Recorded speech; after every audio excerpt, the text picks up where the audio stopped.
Welcome to Joy Study Club. ఈరోజు మనం RSR book సంబంధించి కాంపౌండ్ ఇంట్రెస్ట్ అనే టాపిక్ అని స్టార్ట్ చేస్తున్నామండి. అసలు కాంపౌండ్ ఇంట్రెస్ట్ అంటే ఏంటి? ఆల్రెడీ సింపుల్ ఇంట్రెస్ట్ అని మనం కంప్లీట్ చేసుకున్నాము. సింపుల్ ఇంట్రెస్ట్ అనేది ఏ విధంగా షార్ట్ వేలో చేస్తే మనకి తొందరగా ఆన్సర్ వస్తుంది, కన్ఫ్యూజ్ లేకుండా ఆన్సర్ చేయగలం అనే విషయం నేర్చుకున్నాం.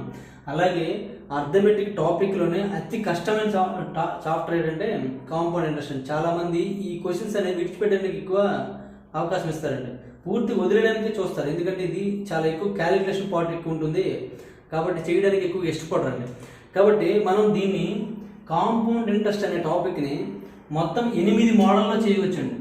8 మోడల్స్ అంటే ఒకే లెక్కని 8 రకాలుగా చేయవచ్చండి. అయితే ఇప్పుడు మనకి ఎస్ఐ కానిస్టేబుల్కి, ఆర్ఆర్బీ ఎగ్జామ్స్కి అన్ని మోడల్ నేర్చుకోవాలంటే అన్ని అవసరం లేదండి. ఎవరైతే ఎస్ఎస్సికి కానీ లేదా ఇంకా బ్యాంక్ ఎగ్జామ్స్, బ్యాంక్ పిఓస్కి కానీ ప్రిపేర్ అవుతుంటారో వాళ్ళు 8 మోడల్స్ నేర్చుకుంటే బాగుంటుందండి. ఎందుకంటే ఒక్కొక్క మోడల్లో సింపుల్గా వస్తుందండి. కాబట్టి ఏ మోడల్లో చేయాలని క్వశ్చన్ బట్టి అర్థమైపోతుంది, ప్రాక్టీస్ బట్టి ఉంటుంది. మనం ఇన్ని మోడల్స్ మనం చేసుకోవాల్సిన అవసరం లేదు. ఒక 3 మోడల్స్ చూద్దామండి. ఆ 3 మోడల్స్లో ఒక మోడల్ అనేది అందరికీ తెలిసిన ఫార్ములా మోడలే. దాన్ని మనం డిజిసమ్ కానీ యూనిట్ డిజిట్ కానీ ఉపయోగించుకొని చేద్దాం. మిగిలిన 2 మోడల్స్ అనేవి సింపుల్గా ఉండడం కోసం ఒక పర్సంటేజ్ మోడల్ అనేసి లేదా కోఫిషియంట్ మోడల్ అనేసి ఒక 3 మోడల్స్ మనము ఇక్కడ కవర్ చేద్దాము. మిగిలిన మోడల్స్ అనేవి సందర్భాన్ని బట్టి వచ్చినట్లయితే దాని గురించి ఎక్స్ప్లెయిన్ చేస్తాను. దాన్ని ఎక్కువగా ఇంపార్టెన్స్ ఇవ్వద్దు. ఈ 3 మోడల్లోనే ప్రతి క్వశ్చన్ మీకు ఏ మోడల్ అయితే ఫిక్స్ అవుతారో ఆ మోడల్ ప్రతి క్వశ్చన్ కూడా లాగా అదే మోడల్తో చేయండి. ఒక మోడలే చాలు.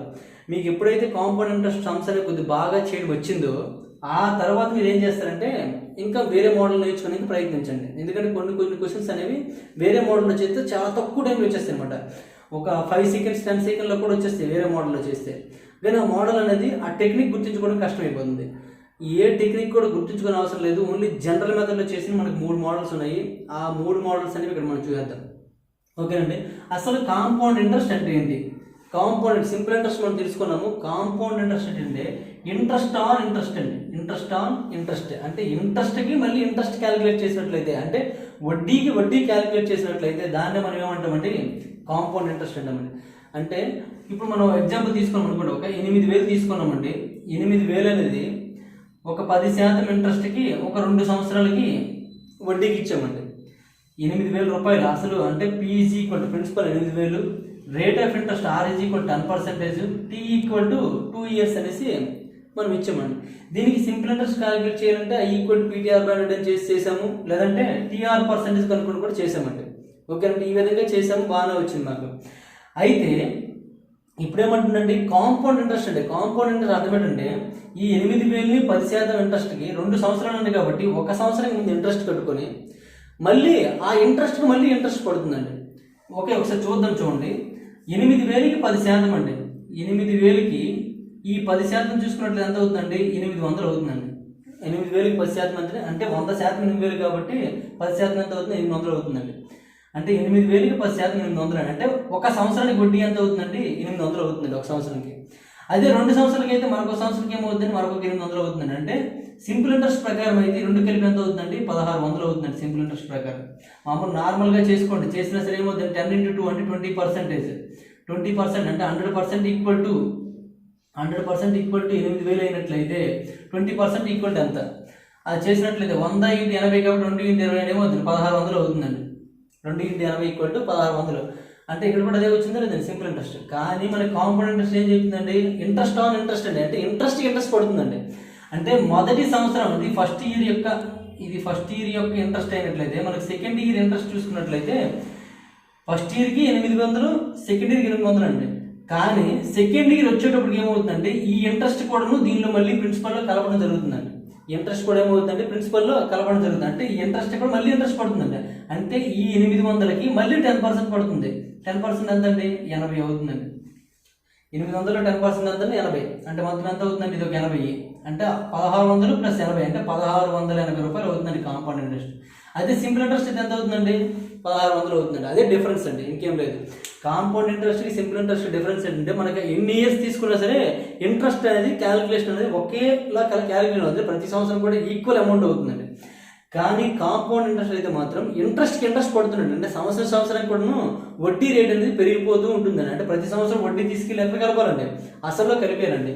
ఈ ఇంట్రెస్ట్ మనము మొదటి సంవత్సరం ఇంట్రెస్ట్ తీసుకుని అనుకోండి, ఫస్ట్ ఇయర్ ప్రిన్సిపల్ ఇలా ఉందండి, ఫస్ట్ ఇయర్ ఇంట్రెస్ట్ చూసుకున్నట్లయితే ఒక సమ్ I1 వచ్చింది అనుకోండి, సెకండ్ ఇయర్కి వచ్చినప్పటికి ఏమవుతుందండి, సెకండ్ ఇయర్కి ఈ I ఇక్కడ కలిసిపోతుంది, అంటే P+I అవుతుందండి, అంటే P+I1. మళ్ళీ దీనికి ఇంట్రెస్ట్ మళ్ళీ కట్టాలి, I2 అవుతుంది. మళ్ళీ ఏమవుతుందండి, మళ్ళీ అందులో కలిసిపోతుందండి. థర్డ్ ఇయర్కి వచ్చినప్పటికి P+I1+I2 మళ్ళీ దానికి ఇంట్రెస్ట్ కడితే I3 అవుతుంది, మళ్ళీ దీనికి కలిసిపోతుంది. అలా ప్రతి సంవత్సరం కూడా కలుస్తూనే పోతుంది. అప్పుడు ప్రిన్సిపల్ రేట్ పెరిగిపోతూనే ఉంటుంది. చూడండి, ఫస్ట్ P ఉండేది, సెకండ్ ఇయర్కి P+I1 అయింది, థర్డ్ ఇయర్కి P+I+I2 అయింది, అలా ఫోర్త్ ఇయర్కి ఇంకా పెరుగుతూనే ఉంటుంది అన్నమాట. అదే కాంపౌండ్ ఇంట్రెస్ట్ అనేది చాలా ఎక్కువ ఇంట్రెస్ట్ పడుతుందండి. అదే మనకి నార్మల్గా మనం పల్లెటూరులో చూసుకున్నట్లయితే ఎక్కువగా సింపుల్ ఇంట్రెస్ట్కే వడ్డీ తీసుకుంటారు. ఎందుకంటే కాంపౌండ్ ఇంట్రెస్ట్ తీసుకున్నట్లయితే చాలా ఎక్కువ అమౌంట్ అనేది అప్పు ఇచ్చిన వాడికి కట్టవలసి ఉంటుంది, కాబట్టి కాంపౌండ్ ఇంట్రెస్ట్ అనేది ఎవరు తీసుకోరండి. కొన్ని బ్యాంక్స్ అనేవి కొంత పీరియడ్ ఇచ్చి, అంటే మనం ఒక బ్యాంక్ నుంచి 8,000 అప్పు తీసుకున్నాం అనుకోండి, వాడు 1 ఇయర్ పీరియడ్ ఇస్తాడు. 1 ఇయర్ కట్టినట్లయితే 1 ఇయర్కి ఎగ్జాక్ట్గా ముందే కట్టిస్తే మనకి సింపుల్ ఇంట్రెస్ట్ క్యాలిక్యులేట్ చేస్తాడు. ఎగ్జాక్ట్గా కట్టకుండా 1-2 రోజులు డేట్, 1-2 నెలలు ఎక్కువైపోయింది అనుకోండి, అయిపోతే వాడు ఏం చేస్తాడంటే కాంపౌండ్ ఇంట్రెస్ట్ కడతాడండి. అప్పుడు ఏమవుతుందండి, కాంపౌండ్ ఇంట్రెస్ట్ ఎప్పుడు కడతాడండి, ప్రతి నెలకే వేస్తాడండి. వేయడం వల్ల ఏం చేస్తారు, చాలా ఎక్కువ అమౌంట్ కట్టవలసి వస్తుందండి. ఇదే 8,000 రూపాయలు మీరు బ్యాంకులో తీసుకున్నట్లయితే అదే అక్కడ మనకి చూసుకున్నట్లయితే కొన్నిసార్లు ఏంటంటే 9%, 10% ఇంట్రెస్ట్కి ఇస్తుంటాడండి. కొన్నిసార్లు క్రాప్ లోన్స్ అయినట్లయితే 4%, 5% కూడా ఇస్తాడండి. 5%కి ఇచ్చాడు అనుకోండి, 5%కి ఇస్తే సంవత్సరానికి ఎంత అవ్వాలండి, 8,000కి 5% కట్టండి. 8,000కి 10% కడితే 800 అవుతుంది. 5% అందులో ఆఫ్ అంటే ఎంత అవుతుందండి, 400 అవుతుందండి. ఓన్లీ 400 రూపీస్ ఇంట్రెస్ట్ పే చేస్తే సరిపోతుందండి బ్యాంక్కి. కానీ మీరు 1 ఇయర్ లోపల పే చేయనట్లయితే నెక్స్ట్ 1 ఇయర్ కంటే 1 మంత్ ఎక్స్ట్రా అయిపోయింది అనుకోండి, అయిపోతే ఏం చేస్తారంటే ప్రతి మంత్కి కాంపౌండ్ ఇంట్రెస్ట్ చేస్తారండి. అప్పుడు దీని కాస్ట్ అనేది 2,000 కంటే ఎక్కువ అయిపోతుందండి. కొన్నిసార్లు 4,000, 3,000 కూడా అయిపోతుందండి. కాబట్టి మీకు ఆల్రెడీ మీ అనుభవాలు మీకు తెలుస్తుంటాయి. మీ ఫాదర్ కానీ ఎవరైనా సరే బ్యాంక్ నుంచి అప్పు తీసుకుని వచ్చి అది కట్టినట్లయితే ఎంత రేంజ్లో వేస్తారు అనేది. కాబట్టి కాంపౌండ్ ఇంట్రెస్ట్ అనేది ఎప్పుడు కూడాను అవకాశం అనేది అప్పు తీసుకునే అవకాశం అనేది ఎవరికి ఇవ్వకూడదండి. మనము ఇవ్వకూడదు, వాళ్ళ దగ్గర నుంచి మనము ఆ కాంపౌండ్ ఇంట్రెస్ట్ తీసుకోవడం. ఎప్పుడు కూడా సింపుల్ ఇంట్రెస్ట్ రేట్లో మాత్రమే తీసుకోవాలి. అయితే కాంపౌండ్ ఇంట్రెస్ట్ గురించి మనం తెలుసుకోవాలి, నిజ జీవితంలో చాలా ఉపయోగం అండి. దాంతోపాటుగా మనకి ఏ కాంపిటేటివ్ ఎగ్జామ్ చూసినా సరే కాంపౌండ్ ఇంట్రెస్ట్ నుంచి కానీ సింపుల్ ఇంట్రెస్ట్ నుంచి కానీ బిట్ లేకుండా అసలు క్వశ్చన్ పేపర్ అనేది తయారవ్వదు. అదే మీరు ఎస్ఐ కానిస్టేబుల్ ప్రిపేర్ అయిన వాళ్ళకి ఎస్ఐ మెయిన్స్లో చూసుకున్నట్లయితే ఖచ్చితంగా కాంపౌండ్ ఇంట్రెస్ట్ నుంచి మాత్రం మినిమం 5 క్వశ్చన్స్ ఎక్స్పెక్ట్ చేయొచ్చండి. సింపుల్ ఇంట్రెస్ట్, కాంపౌండ్ ఇంట్రెస్ట్ నుంచి 10 క్వశ్చన్స్ వస్తాయండి. ఈ 10 క్వశ్చన్స్ ఎవరైతే చేస్తారో వాళ్ళు జాబ్ ఎక్స్పెక్ట్ చేయొచ్చు. ఎందుకంటే 10 క్వశ్చన్లు మీరు కాంపౌండ్ ఇంట్రెస్ట్ కష్టమని వదిలేశారు అనుకోండి, వదిలేస్తే ఇంకేముందండి, 10 మార్కులు పోతాయండి. 10 మార్కులు పోయి అనుకోండి, పోయినట్లయితే మీ లైఫ్ అనేది మీ చేతిలో మరి ఉండదండి ఇంకా. కాబట్టి ఎంత కష్టమైనా సరే చేద్దామనే మనసు మీకు ఉండాలి. కానీ మీకు కష్టం కాకుండా సింపుల్గా ఎలా చేయాలని కూడా నేను చెప్తానండి. చాలా సింపుల్గా చేయొచ్చు. మిగిలిన అర్థమెటిక్లో ప్రాబ్లమ్స్ ఎలా చేశారో సింపుల్ కాంపౌండ్ ఇంట్రెస్ట్ అనే టాపిక్ కూడాను అంతే సింపుల్గా చేయొచ్చు. ఎటువంటి క్యాలిక్యులేషన్ చేయకుండా ప్రతి క్వశ్చన్ కూడాను 20 సెకండ్లు మన టార్గెట్ ఏంటంటే ఎప్పుడు కూడా ప్రతి క్వశ్చన్ కూడా 20 సెకండ్లో పూర్తి చేయాలనేది మన టార్గెట్ అండి. ఈ కాంపౌండ్ ఇంట్రెస్ట్ క్వశ్చన్స్ కూడాను 20 సెకండ్లో పూర్తి చేద్దాం. ఏమన్నా మళ్ళీ నో ఫార్ములాస్ అనమాట, అంటే ఫార్ములాస్ ఉపయోగించకుండా ఎలా చేయాలనేది చూద్దాం. ఫార్ములా ఒకసారి ఉపయోగించినా సరే ఒకే ఒక ఫార్ములా ఉపయోగిద్దాం. మన సింపుల్ ఇంట్రెస్ట్కి ఎలాగైతే ఒక ఫార్ములా ఉపయోగించేసామో అలాగే కాంపౌండ్ ఇంట్రెస్ట్ కూడా ఒక ఫార్ములా ఉపయోగించేద్దాం. చేసినట్లయితే మీకు కాంపౌండ్ ఇంట్రెస్ట్ సింపుల్ అయిపోతుంది. ప్రతి ఒక్కరు కూడా ఈ వీడియోని చివరి వరకు చూడండి. చివరి వరకు చూసినట్లయితే మనం మినిమం 10 క్వశ్చన్స్ చేద్దాము. చేసినప్పుడు ఆ క్వశ్చన్స్ ఎలా చేస్తున్నామో మీకు అర్థమవుతుంది. దాని తర్వాత క్వశ్చన్స్ కానీ లేదా వేరే మెటల్ క్వశ్చన్స్ కానీ ఆ మెథడ్ని అప్లై చేయండి. ఏదైనా మీకు ఇంకా డౌట్స్ ఉన్నట్లయితే మనకి డౌట్స్ గ్రూప్ ఉంది కాబట్టి ఆ డౌట్ గ్రూప్లో మీరు పెట్టినట్లయితే మనం ఆన్సర్ చేద్దాం. ఓకే, మనం స్టార్ట్ చేద్దామండి సిలబస్.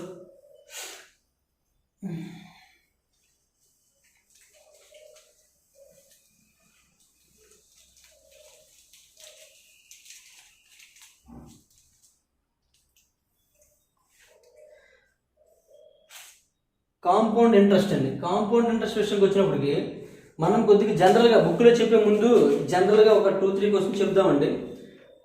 చేసి మనం 3 మెథడ్లు అన్నాం కదా, 3 మెథడ్లు ఏ విధంగా చేయాలి, ఫార్ములా మెథడ్ అయితే ఏ విధంగా చేయాలి, అలాంటివన్నీ మనం చూసుకుందామండి.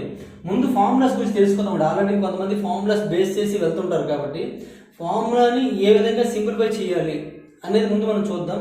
తర్వాత పర్సంటేజ్ మోడల్లో చేద్దాం, తర్వాత డీసమ్ కూడా చేద్దామండి. అయితే ఎక్కువగా మ్యాక్సిమం ఫార్ములా, డీసమ్ మిక్సింగ్ ఒకటి, నెక్స్ట్ పర్సంటేజ్ ఒకటి, ఈ 2 మోడల్ మనం బాగా ప్రాక్టీస్ చేయండి. రెండింటిలో ఏదో ఒకటే ఫాలో అవ్వండి, ప్రాబ్లం లేదు. మీకు వీలుంటే 2 ఫాలో అవ్వండి. ఫాలో అయితే ప్రతి క్వశ్చన్ ఆ 2 మోడల్లో చేయొచ్చు. ఆ తర్వాత ఇంకేమైనా అడ్వాన్స్ మెథడ్స్ ఉన్నట్లయితే ఆ మెథడ్స్ కూడా మనం క్రియేట్ చేయాలి. ఎందుకంటే 8 మెథడ్లో చేయొచ్చు. సింపుల్ ఇంట్రెస్ట్, కాంపౌండ్ ఇంట్రెస్ట్ అన్నీ కూడా చాలా సింపుల్గా చేయొచ్చు ఆ మోడల్తో. కానీ అన్ని మోడల్స్ గుర్తుంచుకునే క్యాపబిలిటీ కొంతమందికి ఉంటుంది కాబట్టి ముందు మనకి ఆ టాపిక్ అంటే భయం పోవాలి కాబట్టి ముందు 2 మెథడ్లో మనం వెళ్దాము. వీలుంటి దగ్గర 1, 3 మెథడ్ కూడా మనం ఎంటర్ అవుదాం. ప్రస్తుతానికి మనం 2 మెథడ్ ఫిక్స్ అయిపోండి. ఏంటంటే ఫార్ములా ప్లస్ పర్సంటేజ్, ఈ 2 మోడల్. ఎందుకంటే మనకు కాంపౌండ్ ఇంట్రెస్ట్ అనే టాపిక్ అనేది పర్సంటేజ్ మీద డిపెండ్ అవుతుందని చెప్పామండి. కాబట్టి పర్సంటేజ్ ప్రకారమే చెప్పాలి అని మనం అప్పుడు మొదట్లోనే చెప్పుకున్నాం. ఎందుకంటే ఈ కాంపౌండ్ ఇంట్రెస్ట్ అనేది percentage, profit and loss, discount, simple interest, compound interest ఇవన్నీ కూడా ఒకే దాని మీద డిపెండ్ అయ్యి ఉంటాయి. అది ఇది పర్సంటేజ్ మీద డిపెండ్ అవుతున్నాం. అంటే ఆ పర్సంటేజ్ మీకు చాప్టర్ వస్తే మిగిలినవన్నీ వచ్చేసి నేను చెప్పాను. కాబట్టి రావాలంటే మనం పర్సంటేజ్ మోడల్లో చేయాలి. చేద్దాం ఎలా ఉందో. ముందు ఫార్ములా చూద్దామండి. కాంపౌండ్ ఇంట్రెస్ట్లో A is equal to formula ఒక్కటి నేర్చుకుంటే సరిపోతుంది. A is equal to P into 1 + r/100 whole to the power of n అండి. A is equal to P into 1 + r/100 whole to the power of n అండి. ఇది ఒక్క formula. ఈ formula ఉపయోగించి చేద్దాం. ఇందులో మనకి కాంపౌండ్ ఇంట్రెస్ట్ కావాలనుకోండి, కాంపౌండ్ ఇంట్రెస్ట్ కావాలండి. ఎందుకంటే ఏ అంటే ఇక్కడ అమౌంట్ అండి, టోటల్ అమౌంట్ రాసుకుందాం. కాబట్టి A is equal to total amount, P is equal to ఏంటంటే principal, R is equal to rate of interest,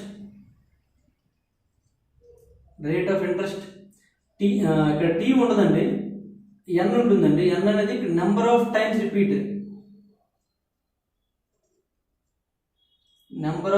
repeat, అంటే ఇక్కడ ఇంట్రెస్ట్ అనేది ఎన్నిసార్లు రిపీట్ అవుతుంది అని అర్థం అనమాట. అంటే ఇంట్రెస్ట్ ఆన్ ఇంట్రెస్ట్ అనేది కాంపౌండ్ ఇంట్రెస్ట్ అనేది అంటే ఎన్నిసార్లు కలుస్తుందో దాన్ని బట్టి మనం చూసుకోవాలండి. ఇప్పుడు మనకి ఇక్కడ ఏముందంటే టోటల్ అమౌంట్కి మన ఫార్ములా ఉందండి. మనకి ఓన్లీ కాంపౌండ్ ఇంట్రెస్ట్ కావాలంటే అనుకోండి, కాంపౌండ్ ఇంట్రెస్ట్ కావాలంటే ఏ మైనస్ పి అని, అంటే టోటల్ అమౌంట్ నుంచి ప్రిన్సిపల్ మైనస్ చేసినట్లయితే ఏమొస్తుందండి, కాంపౌండ్ ఇంట్రెస్ట్ వస్తుందండి. ఇది మాత్రం గుర్తుంచుకోండి, మనకి ఇది తప్పదు. ఇది ఈ ఫార్ములా మ్యాక్సిమం అందరికీ గుర్తుంటుంది. ఏంటంటే A is equal to P into 1 + r/100 whole to the power of n అండి. ఇక్కడ n అనేది ఏ విధంగా డిసైడ్ చేస్తామంటే అక్కడ ఇయర్లీ అని ఇచ్చాడు అనుకోండి, ఇయర్లీ ఇచ్చినట్టయితే T is equal to 2 years ఇచ్చాడు అనుకోండి, n ఈజ్ ఈక్వల్ టు ఏమవుతుందంటే 2 అవుతుందండి. అది ఇక్కడ హాఫ్ ఇయర్లీ ఇచ్చాడు అనుకోండి, హాఫ్ ఇయర్లీ ఇచ్చినట్లయితే టీ ఈక్వల్ టు 2 years అయినట్లయితే ఇక్కడ n ఈజ్ ఈక్వల్ టు ఏమవుతుందంటే 4 అవుతుందండి. ఎందుకంటే 2 years ఎన్ని హాఫ్లో అవుతాయి, హాఫ్ ఇయర్లో ఉంది కాబట్టి 1 yearకి 2 halves అంటే 2 half years ఉంటాయి కాబట్టి, అలాగే 2 yearsకి 4 half years ఉంటాయి కాబట్టి 4 times రిపీట్ అవుతుంది అర్థం అండి. n ఈక్వల్ టు 4 అండి. అదే టీ ఈజ్ ఈక్వల్ టు 2.5 ఉందనుకోండి, లేదా 2.5 1.5 ఉందనుకోండి, అప్పుడు ఏమవుతుందండి n ఈజ్ ఈక్వల్ టు 5 అవుతుందండి. n ఈజ్ ఈక్వల్ టు 5 ఆ విధంగా మనం తీసుకోవాలి. అయితే ఈ ఫార్ములా ఉపయోగించేటప్పుడు మనం ఒక ఎగ్జాంపుల్ తీసుకొని ట్రై చేద్దాం. చూడండి, ఎగ్జాంపుల్ పెట్టి చేసినప్పుడు మనం డైరెక్ట్గా ఆ ఫార్ములా ఉపయోగించకుండా కొద్దిగా ఎక్స్టెన్షన్ చేద్దామండి. ఏ విధంగా ఎక్స్టెన్షన్ చేద్దామంటే ఇప్పుడు మనకి ఎంత ముందు చేసినట్లుగా P is equal to 8,000, T is equal to 2 years, R is equal to 10% అని ఇచ్చాడు అనుకోండి. ఇస్తే ఫార్ములా ప్రకారం చేస్తే ఏం రాస్తామండి, A is equal to P into అంటే 8,000 ఇంటూ 1 + r అంటే 10%, 10/100 whole to the power of 2 అండి, whole to the power of 2 ఇలా మనం ఉపయోగిస్తాం. అయితే ఒకటి చేయండి, ఏ ఈజ్ ఈక్వల్ టు ఇప్పుడు 8,000 ఇంటూ ఇప్పుడు 100 + 1 అంటే 100 ఇంటూ 1 అంటే 100 + 10 అంటే 110 అవుతుంది, 110/100 హోల్ స్క్వేర్ అవుతుందండి. దీన్ని ఏమని రాసుకోవచ్చండి, 8,000 ఇంటూ ఈ 0 పోయినట్లయితే మనకు 11/10 మిగులుతుంది. హోల్ స్క్వేర్ అనేది కూడా మనకు 11/10 అని తీసుకోకూడదండి, తీసుకోవచ్చు. అంటే డైరెక్ట్గా మనం ఈ విధంగా చేసుకోవచ్చండి. దానికోసం నేను ఏం చెప్తానంటే ఇప్పుడు ఇదే 8,000కి T is equal to 1.5 year ఇచ్చాడు అనుకోండి, 1.5 year ఇచ్చాడు అనుకోండి, అప్పుడు ఏం చేస్తారంటే సింపుల్గా A total amount A is equal to 8,000 into 1.5 year means అర్థం ఏంటండి, 1 year ప్లస్ హాఫ్ ఇయర్, అంతే కదండి. 1.5 year అంటే 1 year plus half year, 1 year కాబట్టి 1 yearకి ఎంత అంటే 10% కాబట్టి 100 + 10 చూడండి. ఎందుకు 110 చేస్తామంటే మనం చూడండి, ఏదైనా వస్తువు రేట్ అనేది 10% పెరిగింది అన్నాం అనుకోండి, పెరిగిందని ఏం చేసేవాళ్ళం అండి, 100 + 10% అంటే 110% కనుక్కుంటేవాళ్ళం అండి. అలాగే ఇంట్రెస్ట్ అనేది ఏంటంటే ఇంట్రెస్ట్ అనేది అర్థమేంటండి, మనం ఇచ్చిన డబ్బుల కంటే అటు నుండి ఎక్స్పెక్ట్ చేసే డబ్బులు అనేవి ఎక్కువ అండి. ఎంత పెరుగుతుంది పెరగదండి, పెరుగుతుంది. ఎంత పెరుగుతుందండి? 10% పెరుగుతుంది కాబట్టి 110/100 అండి, 110/100 అండి ఇంటూ తర్వాత హాఫ్ ఇయర్కి ఉందండి. ఒక ఇయర్కి 10% పెరుగుతుందండి, మరి హాఫ్ ఇయర్కి అయితే ఎంత పెరుగుతుందండి? అందులో సగం 5% పెరుగుతుంది. 5 + 100 అంటే 5% పెరుగుతుంది అంటే అర్థం ఏంటి? 100 + 5 5% అంటే 105/100 అండి. డైరెక్ట్గా ఇలా తీసుకోవచ్చు. అదే మనం ఫార్ములా ప్రకారం వేసాం అనుకోండి, చూడండి డైరెక్ట్గా ఇలా తీసుకున్నాం. అదే ఫార్ములా ప్రకారం వేసాం అనుకోండి, ఫార్ములా ప్రకారం ఏం రాయాలండి? 8000 × 1 + r అంటే 10 10/100 whole to the power of 1.5 1.5 ఏమని రాసుకోవచ్చండి? 3/2 అని రాసుకోవచ్చండి. whole to the power of 3/2 వేయాలండి. ఇప్పుడు ఈ 3/2 సాల్వ్ చేయండి, అవునా కదండి? ఈ 3/2 సాల్వ్ చేయలేక చాలా ఇబ్బంది పడుతూ ఉంటారండి, అవును. లేదా 1.5 అని 3/2 ఏమో రాసుకో 1.5 అని అంటే whole to the power 1.5 అంటే ఏం చేయాలి? అలాంటి ఆలోచనతో ఆగిపోతారండి. కాబట్టి అలాగ లేదండి, ఫార్ములా మనం ఉపయోగించినట్లయితే ఎక్స్పాండ్ చేసుకోవడం రావాలండి. ఏం చేసుకోవాలి? ఎక్స్పాండ్ చేసుకోవడం రావాలి.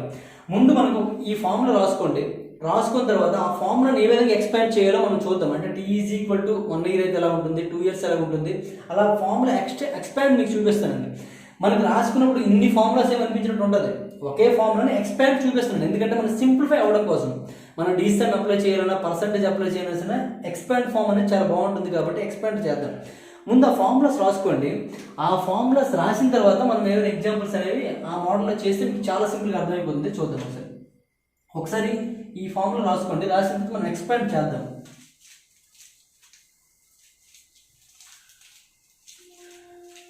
ముందు క్వశ్చన్ చేయడం కాదండి, ముందు ఏం చేయాలి?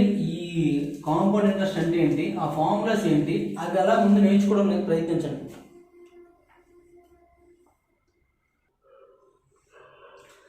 చూద్దాం, చూడండి ఒకసారి. ఇప్పుడు t = 1 ఇయర్ అని తీసుకుందామండి. t = 1 ఇయర్ అయినట్లయితే a = ఫార్ములా ఏముంటుందండి? అంటే t = 1 ఇయర్ అంటే ఇయర్లీ తీసుకున్నాం అనుకోండి, ఇక్కడ ఇయర్లీ తీసుకున్నాం అనుకోండి, ఇక్కడ రాద్దాం. ఇయర్లీ తీసుకుంటే a = ఏమవుతుందండి? p × 1 + r/100 whole to the power of n అంటే n ప్లస్ ఏముంటుంది? 1 ఉంటుంది కాబట్టి అంతే ఉంటుందండి. అదే t = 1.5 ఇయర్ తీసుకున్నాం అనుకోండి, 1.5 ఇయర్ తీసుకుంటే ఇది కూడా ఇయర్లే. అప్పుడు ఫార్ములా ఏమవుతుందండి? a = p × 1 + r/100 whole to the power of ఏం లేదంటే 1 ఉంటుంది. ఏమైందండి? ఒక 1 ఇయర్ రాసామండి, ఇంకెంత ఉందండి? ఇంకా హాఫ్ ఇయర్ ఉందండి. హాఫ్ ఇయర్కి ఏమవుతుందండి? ఇంటూ 1 + r/2/100 అవుతుందండి. r/200 బాగా చూసుకోండి ఏం రాసాము. 1.5 ఇయర్లో 1 ఇయర్కి ఏమవుతుందండి? p × 1 + r/100 whole to the power of 1 + r/2 ఎందుకంటే ఇది హాఫ్ ఇయర్ కండి, ఇది 1 ఇయర్కి, ఇది హాఫ్ ఇయర్ కండి, ఓకేనండి. అదే n = 2 ఇయర్స్ అయింది అనుకోండి, 2 ఇయర్స్ అయితే ఏమవుతుంది? ఇది కూడా ఇయర్లీ తీసుకున్నట్లయితే a = p × 1 + r/100 whole to the power of 2 అలా 2 అని రాసుకోవచ్చు. లేదా మరి పక్కన ఏం రాసుకోవచ్చు? ఇది 1 ఇయర్కి, మళ్ళీ అలాంటిదే పక్కన మళ్ళీ సెకండ్ ఇయర్ కూడా రాసుకోవచ్చు అండి, ఓకేనండి. అదే t = 2.5 ఇయర్ ఉందనుకోండి, 2.5 ఇయర్ అయితే ఏమవుతుంది? a = p × 1 + r/100 whole to the power of 2 అంటే 2 ఇయర్స్ కంప్లీట్ అయిపోయిందండి. మళ్ళీ ఇంకేముందండి? హాఫ్ ఇయర్ ఎక్స్ట్రా ఉంది. హాఫ్ ఇయర్కి ఏం రాసుకుంటామండి? ఇంటూ 1 + r/2/100 అండి. ఎందుకంటే రేట్ ఆఫ్ ఇంట్రెస్ట్ ఎప్పుడు కూడా ఎలా ఉంటుందండి? పర్ ఇయర్కి ఇస్తారండి. అంటే ఒక సంవత్సరానికి రేట్ ఆఫ్ ఇంట్రెస్ట్ ఎంత ఉంటుందని ఇస్తారు, వడ్డీ రేటుని. కాబట్టి అర్ధ సంవత్సరానికి కావాలి కాబట్టి r/2 అని రాసుకుంటారు, ఓకేనండి. అదే మనం హాఫ్ ఇయర్లీ తీసుకున్నాం అనుకోండి, హాఫ్ ఇయర్లీ తీసుకుంటే t = 1 ఇయర్ అయింది అనుకోండి, అప్పుడు ఏమవుతుందండి? n = 2 అవుతుంది. t = 1 ఇయర్ అయినట్లయితే n = ఏమవుతుందండి? 2 అవుతుంది. అప్పుడు a = ఏమవుతుందండి? p × 1 + డైరెక్ట్ ఇక్కడే r/2 రాసుకోరండి. ఎందుకంటే హాఫ్ ఇయర్ కాబట్టి ఇచ్చిన రేట్ ఆఫ్ ఇంట్రెస్ట్ అనేది సగం అయిపోతుంది. n అంతా 2 కాబట్టి 2 వస్తుంది. అదే t = 1.5 ఇయర్ వచ్చింది అనుకోండి, అప్పుడు n = ఏమవుతుందండి? 3 అవుతుంది. కాబట్టి a = p × 1 + r/2/100 whole to the power of 3 అవుతుంది. నెక్స్ట్ t = 2 ఇయర్స్ అయింది అనుకోండి, అప్పుడు n = ఏమవుతుందండి? 4 అవుతుందండి. ఆ విధంగా చూసుకుంటే a = p × 1 + r/2/100 whole to the power of 4 అవుతుందండి. ఎందుకంటే 2 ఇయర్స్ అంటే 4 హాఫ్ ఇయర్స్ ఉంటాయి కాబట్టి 4 ఇక్కడ వచ్చింది, ఓకేనండి. ఇది హాఫ్ ఇయర్ అయితే ప్రాబ్లం లేదండి. ఇలాగే మనకి 1.5 ఇయర్ ఇయర్లీ వచ్చి 1.5 ఇయర్ 2.5 ఇయర్ ఇచ్చాడు అనుకోండి, అప్పుడు మాత్రం చాలా వరకు ఏంటంటే అక్కడ 1.5 అంటే 3/2 రాయడానికి ఎక్కువ ఇష్టపడతారండి. ఆ 3/2 రాసినట్లయితే మనకి క్వశ్చన్ అనేది ఆన్సర్ సాల్వ్ చేయడం ఇబ్బంది పడతాం. చేయొచ్చు, అది బాగా మ్యాథమెటిక్స్ స్టూడెంట్స్ అయినట్లయితే వాడికి ఘాతాంక న్యాయాలన్నీ తెలుస్తాయి కాబట్టి వాడు చేయగలండి. నాన్ మ్యాథ్స్ స్టూడెంట్ ఉంటారు, వాడు ఎలా చేస్తారంటే చేయలేరు. కాబట్టి ఈ ఫార్ములా బేసిక్ మనం ఫాలో అవ్వండి. మెయిన్ ఈ 3 అవసరం లేదు, ఈ 4 మాత్రం మీకు గుర్తుంటే చాలు. అంటే గుర్తుంచుకోవాల్సిన అవసరం లేదు. ఏ విధంగా లాజిక్ రాసాం చూడండి. 1 ఇయర్ అన్నాం కాబట్టి 1 ఇయర్కి ఇది రాసాం. హాఫ్ ఇయర్ అన్నా కూడా ఇక్కడ R/2 వచ్చింది అంతే. ఇక 2.5లో 2 ఇయర్స్ కన్నా 2 ఇయర్స్ ఇక్కడ రాశాను, మళ్ళీ హాఫ్ ఇయర్కి అంటే 2 ఇయర్స్ హాఫ్ ఇయర్. మళ్ళీ అలాగే ఇక్కడ 2 + ½ కాబట్టి ఇక్కడ మధ్యలో ప్లస్ పెట్టగలరు, ప్లస్ కాదండి ఇంటూ ఉండాలి. ఓకేనండి. ఒక ఎగ్జాంపుల్ చేద్దాము, చేస్తే మీకు ఆటోమేటిక్గా అర్థమైపోతుందండి. ఆ ఎగ్జాంపుల్ కూడా మనం లెక్క ఆన్సర్ మాత్రం తీసుకురావద్దు. ఒకసారి ఎగ్జాంపుల్ ఒక నెంబర్ తీసుకొని ఈ ఫార్ములాస్ ఒకసారి అప్లై చేయడానికి ప్రయత్నిస్తాను, చేస్తే మీకు ఆటోమేటిక్గా అర్థమైపోతుంది.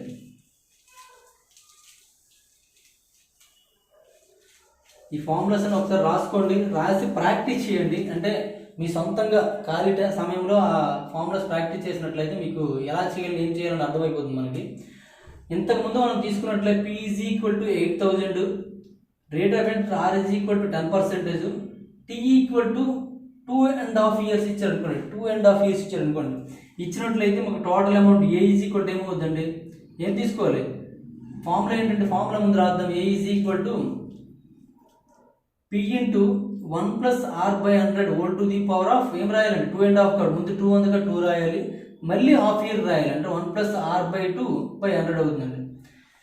దాని ప్రకారం రాసినట్లు ఏమవుతుందండి, 8,000 × 1 + 10/100 హోల్ స్క్వేర్ ఇంటూ 1 + 10/2 అంటే ఎంత అండి, 5/100 అండి.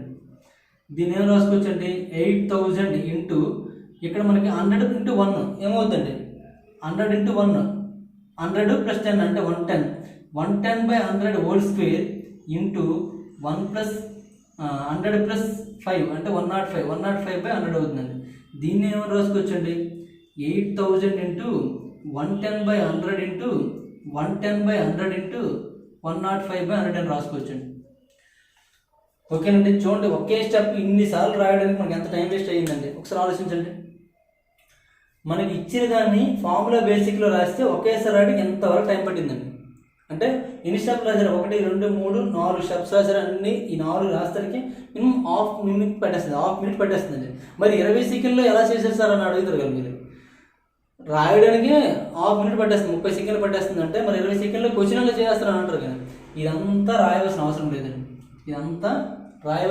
అంటే మీకు ఎలా రాయాలి అనే ప్రాసెస్ తెలుసుకోవడం కోసమే నేను చెప్పానండి, ఇంకేం లేదు. ఎలా రాయాలి అనే ప్రాసెస్ తెలుసుకోవడం కోసమే మనం చెప్పామండి. అయితే ఇప్పుడు మనకు ఒక ఎగ్జాంపుల్, ఈ N = 1.5 ఇయర్ ఇచ్చాడు అనుకోండి. T = 1.5 ఇయర్ ఇచ్చాడు అనుకోండి.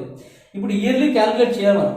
ఏంటంటే ఇక్కడ ఇయర్లీ క్యాలిక్యులేట్ చేయాలంటే డైరెక్ట్ ఇదంతా సోది రాసే కంటే ఏముందండి, 8,000 కాబట్టి 8,000 తీసుకోండి. 1.5 ఇయర్ అంటే 1 ఇయర్ + హాఫ్ ఇయర్. 1 ఇయర్కి ఎంత రేట్ ఆఫ్ ఇంట్రెస్ట్ పెరుగుతుందండి, 10% పెరుగుతుందండి. 10% పెరుగుతుందంటే 100 + 10 అంటే 110/100. తర్వాత ఇంకెంత ఉండిపోయిందండి, హాఫ్ ఇయర్ ఉందండి. కాబట్టి హాఫ్ ఇయర్కి ఏమవుతుందండి, 105/100 అండి. అంటే 10లో సగం ఎంత, 5. 5% పెరుగుతుందంటే 100 + 5/100 అండి. ఇది ఏంటి, దేనికి కట్టాము మనం, 1.5 ఇయర్కి చేసామండి. అదే మీకు ఇక్కడ 2 ఇయర్స్ ఇచ్చారు అనుకోండి. 2 ఇయర్స్ ఇస్తే ఎలా రాస్తాము, అదే 8,000 తీసుకుంటారు. తీసుకొని ఒక సంవత్సరం 10% పెరుగుతుంది కాబట్టి ఏమవుతుందండి, 110/100. మరొక సంవత్సరం కూడా 10% పెరుగుతుంది కాబట్టి 110/100 తీసుకోండి. అదే మీకు ఒక 2.5 ఇయర్స్ తీసుకొని ఇచ్చాడు అనుకోండి. 2.5 ఇయర్స్ ఇచ్చాడు అనుకోండి. ఇచ్చినట్టు ముందు 2 ఇయర్స్ కాబట్టి 8,000 ఇంటూ మొదటి సంవత్సరానికి 10% పెరిగింది, 10% పెరిగింది కాబట్టి 110/100 ఇంటూ మళ్ళీ రెండో సంవత్సరం మళ్ళీ 110, 10% పెరిగింది కాబట్టి ఇంకా అర సంవత్సరం ఉండిపోయింది అంటే 5% పెరిగింది, 105/100. ఇది డైరెక్ట్గా స్టెప్ రాస్తారండి, అంతా రాయకుండా ఇది డైరెక్ట్గా రాస్తారండి. అంటే క్వశ్చన్ చూడగానే ఫస్ట్ స్టెప్ ఇది రావాలండి. క్వశ్చన్ చూడగానే ఇది ఫస్ట్ స్టెప్ రావాలి, అంటే ఈ చెత్త అంతా రాకూడదు. అది రాకూడదు అనిపించడం కోసమే మీకు ఏం చేశారంటే ఇప్పుడు వరకు ఆ చెత్త గురించి చెప్పాను. అయితే ఇది ఎలా వచ్చిందని డైరెక్ట్గా మీరు క్వశ్చన్కి రావచ్చు. దానికోసం మనం ఫార్ములా తీసుకొని మనం చేసుకొచ్చామండి, ఇంకేం లేదండి. అంటే మనం ఫార్ములా బేసిక్నే మనం ఫాలో అవుతున్నాం, కానీ సింపుల్గా ఉందో లేదండి, సింపుల్గా రాయొచ్చండి, పెద్దగా దీనికోసం బాగా బట్టి పడవలసిన అవసరం లేదు. అక్కడ ఏముందో దాన్ని బట్టి మనం రాసాం అంతే. 2.5 సంవత్సరాలు అన్నాం. 2.5 సంవత్సరాలు అంటే 2 సంవత్సరాలు ప్లస్ అర సంవత్సరం. మొదటి సంవత్సరం ప్రతి సంవత్సరానికి 10% పెరుగుతుంది. ఇంట్రెస్ట్ అనేటప్పుడు ఏమవుతుందంటే పెరుగుతూ ఉంటుంది. కాబట్టి మొదటి సంవత్సరం 10% పెరుగుతుంది. లాజికల్గా ఏంటి 10% పెరుగుతుంది అంటే 100 + 10 110 100. రెండో సంవత్సరం కూడా 10% పెరుగుతుంది, 110 100. మరొక అర సంవత్సరం ఉందండి, సంవత్సరానికి 10% పెరుగుతుంది. మరి అర సంవత్సరం కంటే హాఫ్ ఇయర్కి 5% పెరుగుతుంది. 5% పెరుగుతుంది కాబట్టి 100 + 5/100 అండి. ఓకేనండి. ఈ విధంగా తీసుకుంటే ఏ క్వశ్చన్ అయినా సరే చాలా సింపుల్గా చేయొచ్చు. ఇది మనకి మొదటి స్టెప్ అవ్వాలి. ఏ క్వశ్చన్ ఇచ్చినా సరే మొదటి స్టెప్ అవ్వాలి, అది మాత్రం బాగా గుర్తుంచుకోండి. అది మొదటి స్టెప్ అయినట్లయితే సింపుల్గా ఆన్సర్ చేయొచ్చు అండి. ఇది మనకి ఏంటంటే ఈ క్వశ్చన్ అంతా కూడా అంటే మనం ఫార్ములా బేసిక్లో వెళ్ళినట్టు అర్థం. అంటే ఇక్కడ మన ఫార్ములా గుర్తుండదు, కానీ ఫార్ములా బేసిక్లో మనం వెళ్తున్నాం అర్థం. ఇప్పుడు I = P × 1 + TR/100 అది కూడా మనం గుర్తుంచుకోవాల్సిన అవసరం లేదు. ఎప్పుడు మీకు లాజిక్ తెలిస్తే. మనం పర్సంటేజ్ మోడల్ ఇది రాసామండి, పర్సంటేజ్ మోడల్లో ఇది రాసాము, కానీ దీన్ని సాల్వ్ చేయాలి. దీన్ని సాల్వ్ చేయాలంటే మనం దీన్ని ఎలిమినేషన్ మెథడ్ ద్వారా సాల్వ్ చేసుకోవచ్చండి. ఎలిమినేషన్ మెథడ్ ఆల్రెడీ మనం చెప్పుకున్నాం. ఎలిమినేషన్ మెథడ్ అనేది ఏం చేస్తామంటే digit sum, divisibility rules, next ఇంకేంటి unit digit, number of zeros ఈ మెథడ్స్ ఉపయోగించుకుంటూ మనం ఏంటేం చేస్తాము, ఆప్షన్ ఎలిమినేట్ చేస్తుంది. అంతా మనం సాల్వ్ చేయడానికి ఇబ్బంది కాబట్టి, అన్ని మల్టిప్లై చేసి మళ్ళీ డివిజన్ చేయడానికి ఇబ్బందిగా ఉంటుంది. కాబట్టి ఇప్పుడు ఎంతవరకు చేయగలమండి, చేస్తే ఈ 0 ఈ 0 ఈ 0 ఈ 0 పోయిందండి. ఇక్కడ 3 సున్నాలు ఉన్నాయి, ఇక్కడ 3 సున్నాలు పోయేదేమండి. మళ్ళీ ఇక్కడ మనకు ఏదో కష్టపడి కట్ చేసినట్లయితే ఎంతండి, 5తో 5 రెళ్ళ, 5తో 5 21, 2తో 2 4 ఇలా కట్ చేయగలం. ఏమొచ్చింది మనకి 4 × 11 × 11 × 21 వచ్చిందండి. అంటే ఇదంతా మల్టిప్లై చేయాలో లేదండి, అదంతా మల్టిప్లై చేస్తే మనకు ఆన్సర్ వస్తుంది. అయితే ఇదంతా చేయవలసిన అవసరము లేదు, లేదండి. ఆ చెయ్యకుండానే ఆన్సర్ మనం తేవచ్చు. అదేం చేయొచ్చు అంటే D sum, divisibility rules, unit digit, number of zeros. Already ఇదంతా మల్టిప్లై చేసిన ఆన్సర్ అనేది మనకు 4 ఆప్షన్లో ఒకటి ఉంటుంది. ఖచ్చితంగా 4 ఆప్షన్లో మనకు ఆన్సర్ ఉంటుంది. ఆన్సర్ ఏంటి అంటే ఇది మల్టిప్లై చేస్తే ఏమొస్తుంది అని గుర్తుపెడితే చాలండి. మనకు ఆన్సర్ అనేది చివరి మనం చూడండి, ఒకసారి అబ్జర్వ్ చేసుకున్నట్లయితే ఇక్కడ 4 ఉందండి, ఇక్కడ 1 ఉంది, ఇక్కడ 1 ఉందండి. అంటే 4 × 1 4, 4 × 1 4, 4 × 1 4. అంటే ఖచ్చితంగా ఆన్సర్లు ఏముండాలంటే చివర 4 ఉండాలండి. యూనిట్ డిజిట్లు 4 ఉండాలి. అంటే మిగిలిన ఆప్షన్లు అన్నీ కూడా 4 లేవనుకో, ఒక్కదానికి 4 ఉందనుకోండి, టిక్ పెట్టవచ్చు, వెంటనే అది ఆన్సర్ టిక్ పెట్టవచ్చు. ఓకేనంటే మిగిలినవన్నీ లేకపోతే ఒకవేళ అది ఉన్నాయనుకోండి, అప్పుడు యూనిట్ డిజిట్ మెథడ్ ఫాలో అవ్వాలి. తర్వాత ఏంటి డివిజిబిలిటీ రూల్ ఫాలో అవుతుంది. ఇందులో మనకి ఏముందండి 11 ఉంది కాబట్టి 11తో డివిజన్ అవ్వాలి. ఇందులో 4 ఉంది, 4తో డివిజన్ అవ్వాలి. ఇందులో 3 ఉంది కాబట్టి 3తో డివిజన్ అవ్వాలి. అలా డివిజిబిలిటీ రూల్స్ అప్లై చేసుకోవచ్చండి. Okay, next D sum. ఇవేవి నీకు ఎడ్జస్ట్ అవ్వట్లేదు. డిసమ్ ఏ లెక్కన రావాల్సిందే.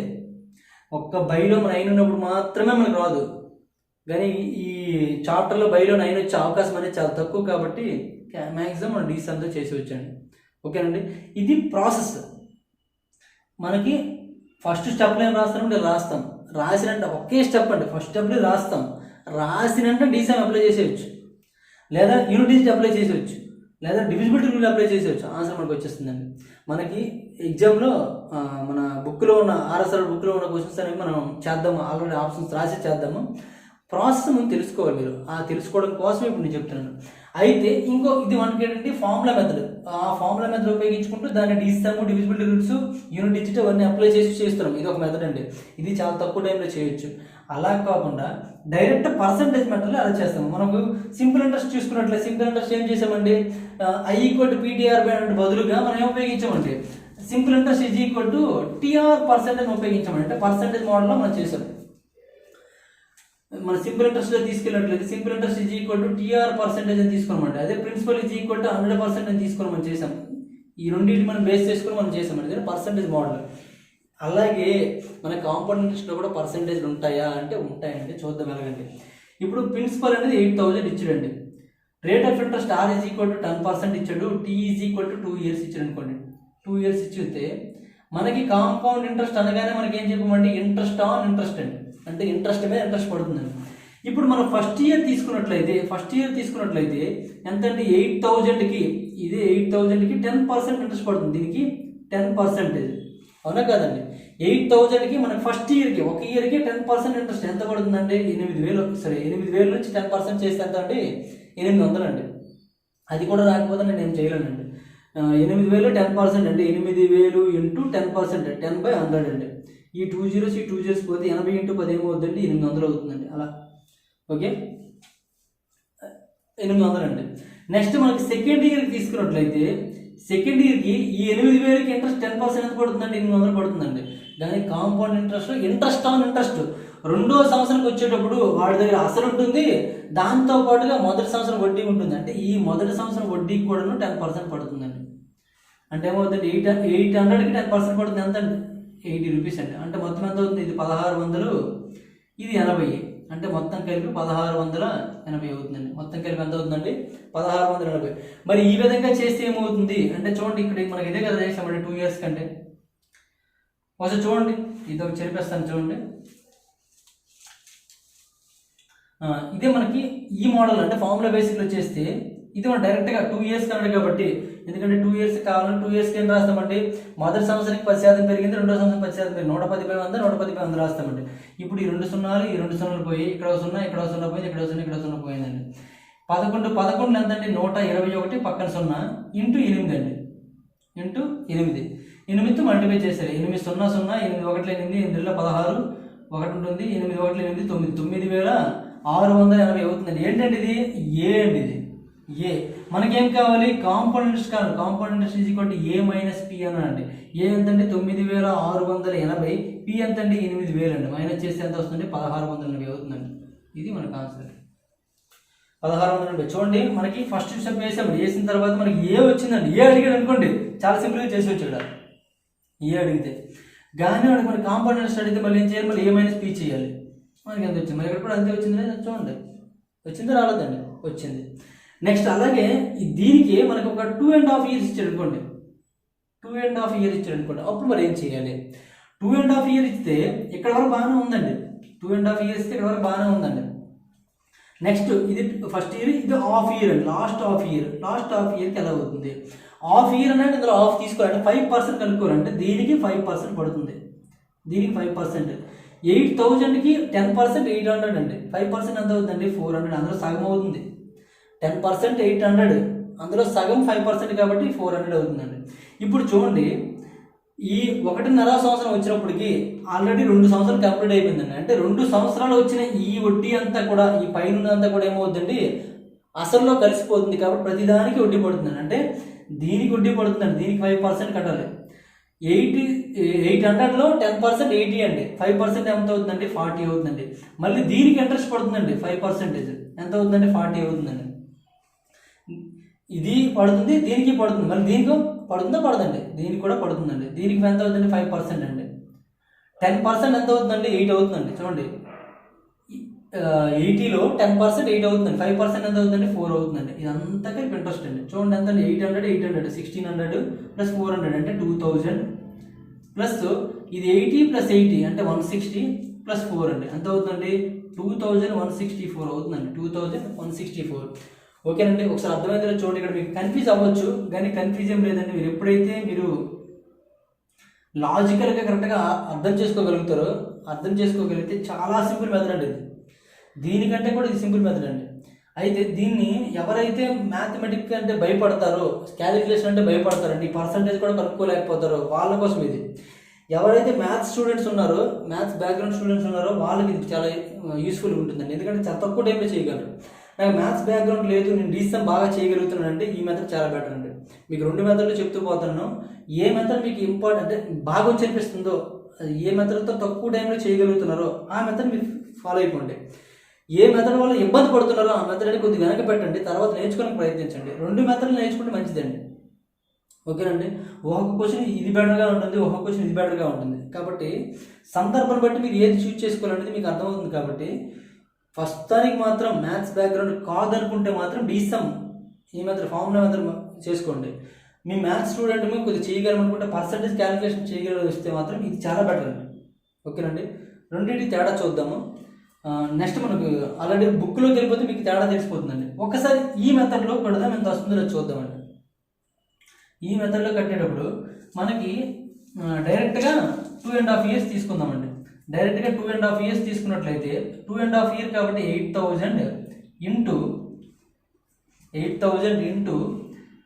మనకి ఫస్ట్ ఇయర్కి ఏమవుతుంది 10% పెరిగింది కాబట్టి 110/100 ఫస్ట్ స్టెప్. మళ్ళీ మన సెకండ్ ఇయర్ ఉంది కాబట్టి మళ్ళీ 110/100, మళ్ళీ ఇంకా హాఫ్ ఇయర్ ఉంది కాబట్టి ఏమవుతుందండి 105/100 అండి. 105/100. ఇప్పుడు చేయండి. ఇప్పుడు ఇదంతా సాల్వ్ చేస్తే మనకి ఏమొస్తుందండి క్యాపిటల్ ఏ వస్తుందండి. అంటే క్యాపిటల్ ఏ అంటే టోటల్ అమౌంట్ వస్తుందండి. ఆ టోటల్ అమౌంట్ నుంచి పి మైనస్ చేసినట్లయితే ఏ ఈజ్ ఈక్వల్ టు ఏంటంటే సరే compound interest is equal to A minus P కదండి. మనకి సిఐ కావాలనుకుంటే ఏం చేయాలంటే దీని నుంచి పి మైనస్ చేశారండి. పి అంటే ఎంత అంటే 8,000 మైనస్ చేశారు. అంటే 8p బదులు 8,000 రాయేస్తాను ఇక్కడ. 8,000 మైనస్ చేశారు. ఇప్పుడు ఇదంతా సాల్వ్ చేసినట్లయితే మనకి ఏమొస్తుందండి సిఐ వస్తుందండి. ఇదంతా సాల్వ్ చేస్తే ఏమొస్తుందండి సిఐ వస్తుంది. ఒకే స్టెప్లో మొత్తం రాస్తాం మనం. ఇప్పుడు దీనికి మీరు డీసమ్ చేయొచ్చు, యూనిట్ డిజిటబ్లో చేయొచ్చు, అలా మనకి ఏమైనా ప్రయత్నం చేయాలనుకుంటే చేయొచ్చు అండి. ఒకసారి చేద్దాము ఎంత వస్తుందో చూద్దాం. ఓకేనండి. ఇక్కడ మనకి ఇది ఆన్సర్ మనకి ఫిక్స్ అండి, ఎందుకంటే ఈ మెథడ్లో చేశాం కాబట్టి. దీని డీసమ్ చూడండి ఎంత అవుతుందండి 216 అంటే 9 అయిపోతుంది. 4 అంటే దీని డీసమ్ ఎంత అంటే 4 అండి. ఇక్కడ డీసమ్ 4 వస్తుందో చూద్దామండి. అంటే ఆన్సర్ మ్యాచ్ అవుతుందో చెక్ చేస్తే మీకు ఆటోమేటిక్గా అర్థమైపోతుంది. దీని డీసమ్ ఎంత అండి 8 అండి. 8,000 యొక్క డీసమ్ 8 అండి. దీని డీసమ్ ఎంత అంటే 2, దీని డీసమ్ ఎంత అంటే 2, దీని డీసమ్ ఎంత అంటే 6, దీని డీసమ్ ఎంత అంటే 8 అండి. ఎప్పుడు కూడా బద్మాస్ రూల్ ప్రకారం ముందు ఇంటూ క్యాలిక్యులేట్ చేయండి. ఇంటూ చేసండి. 8 × 2 అంటే 16, 16 అంటే 1 + 6 7 అవుతుంది. 7 × 14, 14 అంటే 1 + 4 5, 5 × 6 30 అంటే 3 వస్తుందండి. అంటే 3 - 8 అవుతుందండి. 3 - 8, 3 - 8 అంటే ఎంత వస్తుందండి -5 వస్తుందండి. -5 వస్తుంది. ఎప్పుడు కూడా మైనస్ వచ్చినప్పుడు ఏం చేయమంటే 9 మైనస్ చేసామని కాబట్టి 9 మైనస్ చేస్తే ఎంత వస్తుందండి 4 వచ్చిందండి. ఇక్కడ డీసమ్ ఎంత వచ్చిందండి 4 వచ్చిందండి. అంటే 4 ఉంది కరెక్ట్ అవుతుంది లేదా ఆన్సర్ అండి. చూడండి ఎన్ని స్టెప్స్ చేశారండి మీరు. ఫస్ట్ స్టెప్ మనకి ఫార్ములా ప్రకారంగా ఫస్ట్ స్టెప్ ఒకటి రాసామండి. దీనికి డీసమ్ చేసాం ఆన్సర్ వచ్చింది. ఇక్కడ ఎన్ని స్టెప్స్ చేసామండి. ఓకేనా కాదండి. మనం డైరెక్ట్గా ఆన్సర్ వచ్చేస్తుందండి. ఒకటి ఇది డీసమ్ మోడల్, ఇది పర్సంటేజ్ మోడల్. ఓకేనండి. ఏది చేస్తే మీకు సింపుల్ అనిపిస్తుందో ఆ మోడల్ అనేది చూస్ చేసుకోవడానికి ఇంపార్టెన్స్ ఇవ్వండి. మళ్ళీ చెప్తున్నా. ఓకేనండి. మనం ఒకే ఎగ్జాంపుల్ తీసుకుని 2 రకాలుగా చేసాం మనం. అయితే ఇప్పుడు ఏం చేద్దామంటే మన బుక్లో ఉన్న చేద్దాం. అయితే వస్తూనే లేదా ఈ మెథడ్లో చేద్దాం, ఆ మెథడ్లో చేద్దాం. చేసినప్పుడు మనకి ఏ మెథడ్లో బెటర్గా ఉంటే ఆ మెథడ్ మనం ఫాలో అవుదాం. ఓకేనండి. నెక్స్ట్ మనం చూద్దాం. క్వశ్చన్ నెంబర్ 1 అంటే ఆర్ఎస్ఆర్ బుక్ సంబంధించి మీరు ఆర్ఎస్ఆర్ బుక్ సంబంధించిన కోర్స్ తీసుకున్న అందరూ కూడా ఒకసారి ఆర్ఎస్ఆర్ బుక్ అనేది మీ దగ్గర పెట్టుకుని వీడియో చూడడానికి ప్రయత్నించండి. ఎందుకంటే మనకు క్వశ్చన్ అనేది కనిపించదు, కానీ క్వశ్చన్లో ఉన్న డేటా అనేది రాస్తాను నేను. రాసిన తర్వాత మీకు క్వశ్చన్ కనిపించదు కాబట్టి క్వశ్చన్ పక్కన ఉంచుకునే ప్రయత్నించండి.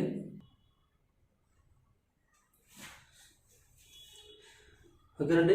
ఆర్ఎస్ఆర్ బుక్ నుంచి క్వశ్చన్ నెంబర్ 1 చూడండి.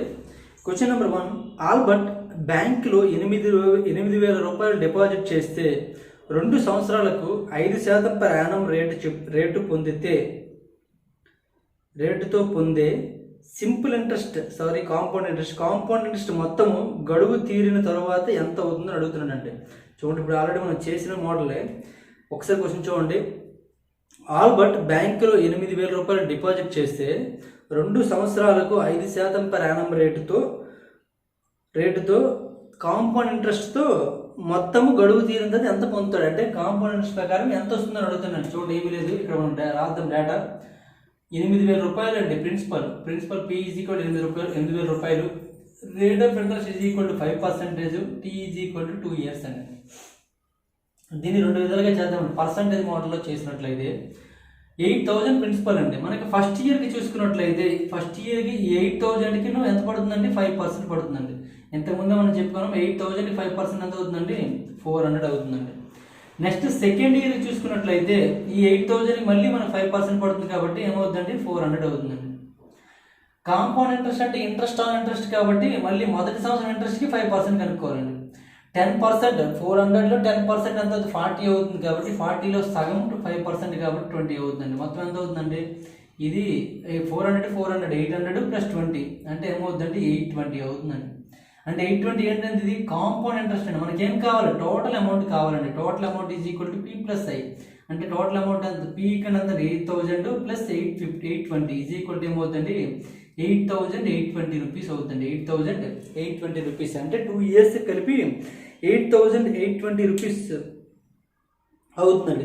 అయితే మనకి ఆప్షన్లో ఇవ్వలేదండి 8,820 రూపీస్ అనేది ఆప్షన్లో ఇవ్వలేదు కాబట్టి ఏమవుతుందండి నన్ ఆఫ్ దీస్ అవుతుందండి, నన్ ఆఫ్ దీస్. అదే మనము ఫార్ములా బేసిక్లో చేసాం అనుకోండి, ఫార్ములా బేసిక్ అండ్ డీసమ్ మోడల్లో చేసినట్లయితే ఎంత అండి టోటల్ అమౌంట్ అంటే మనకి ఏ కావాలనుకోండి ఏ ఈజ్ ఈక్వల్ ఏంటండి టోటల్ 8,000 ఇంటూ ఫస్ట్ ఇయర్కి 5% అంటే 5% పెరిగింది కాబట్టి 105/100 అవుతుంది, ఇంటూ మళ్ళీ పెరిగింది కాబట్టి 105/100 అవుతుందండి.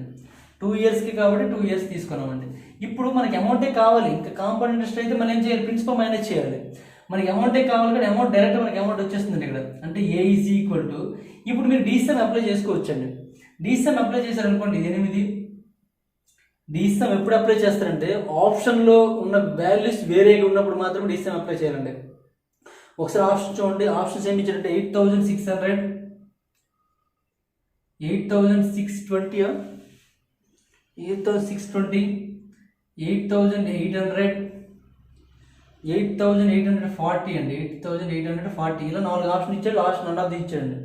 ఇప్పుడు దీని యొక్క డీసమ్ చూడండి, ఇక్కడ చూడగానే మీకు అర్థమైపోతుంది అన్ని వాల్యూస్ కూడా వేరువేరుగా ఉన్నాయి, డిఫరెంట్గా ఉన్నాయి అర్థమైపోతుంది. అంటే దీని డీసమ్ ఎంత అవుతుందండి 14 అంటే 5 అవుతుందండి. దీని డీసమ్ ఎంత అవుతుందండి 16 7 అవుతుందండి. దీని డీసము 7 అండి. దీని డీసము 16 + 22 అవుతుందండి డీసమ్. చూడండి అన్ని డీసమ్స్ డిఫరెంట్గా ఉన్నాయండి. అలా డిఫరెంట్గా ఉన్నప్పుడు మాత్రమే ప్రయత్నించండి, లేదంటే డీసమ్ అనేది మనకి హెల్ప్ఫుల్ కాదు. ఓకేనండి. ఓకే చూద్దాం ఇప్పుడు డీసమ్ చేద్దాం ఒకసారి ఎంత వస్తుందో. దీని డీసమ్ 8 అండి, దీని డీసమ్ ఎంత అండి 6 అండి, దీని డీసమ్ 6 అండి ఇంటూ 8. మరి కింద డీసమ్ చేస్తామంటే చేయట్లేదు, ఎందుకంటే కింద 1 వస్తున్నాయండి. 1/ఎనీథింగ్/1 చేస్తే ఏమవుతుంది అదే అవుతుంది కాబట్టి కింద మనం చేయాల్సిన పర్లేదండి.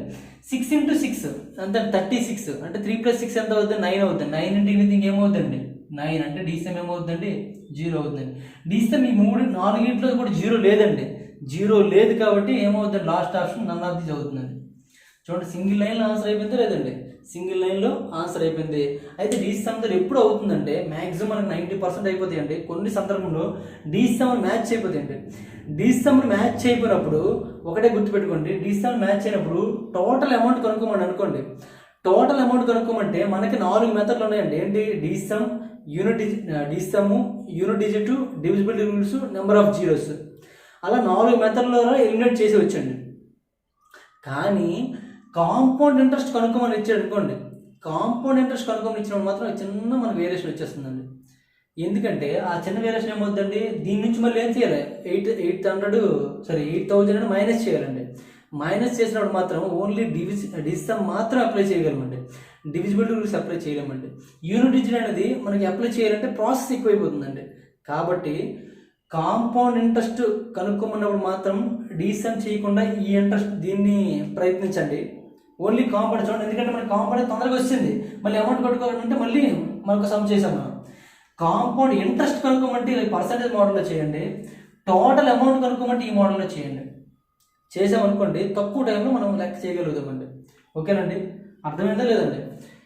కాంపౌండ్ ఇంట్రెస్ట్ కావాలంటే పర్సంటేజ్ మోడల్లో చేయండి, టోటల్ అమౌంట్ కావాలంటే మనకి ఎందుకంటే ఇలా ఉంటే అన్ని ఇంటూలు ఉంటే మనం 4 మెథడ్లు అప్లై చేయొచ్చు. దీనికి మైనస్ మళ్ళీ ఇక్కడ 8,000 పెట్టామనుకోండి, పెడితే ఇక్కడ డివిజిబిలిటీ రూల్ అనేది అప్లై చేయడానికి అవ్వదండి, ఎందుకంటే ఇవన్నీ ఇంటూ ఉన్నాయండి, ప్రాబ్లం లేదు. ఇక్కడ మైనస్ ఉందండి కాబట్టి డివిజిబిలిటీ రూల్స్ అనేది అప్లై చేయకూడదు. అప్పుడు మళ్ళీ 8,000 కామన్ తీసి చేస్తే మళ్ళీ అంతా మళ్ళీ మొదటికి వచ్చేస్తుంది, కష్టం అయిపోతుంది కొంచెం. కాబట్టి కాంపౌండ్ ఇంట్రెస్ట్ అడిగితే ఈ మోడల్లో చేయండి, టోటల్ అమౌంట్ అడిగితే ఈ మోడల్లో చేయండి, మీకు ఖచ్చితంగా ఆన్సర్ వచ్చేస్తుందండి. ఓకేనండి, నెక్స్ట్ మనం అలా చేస్తుంటే మీకే అర్థమైపోతుంది. నెక్స్ట్ క్వశ్చన్ చూడండి.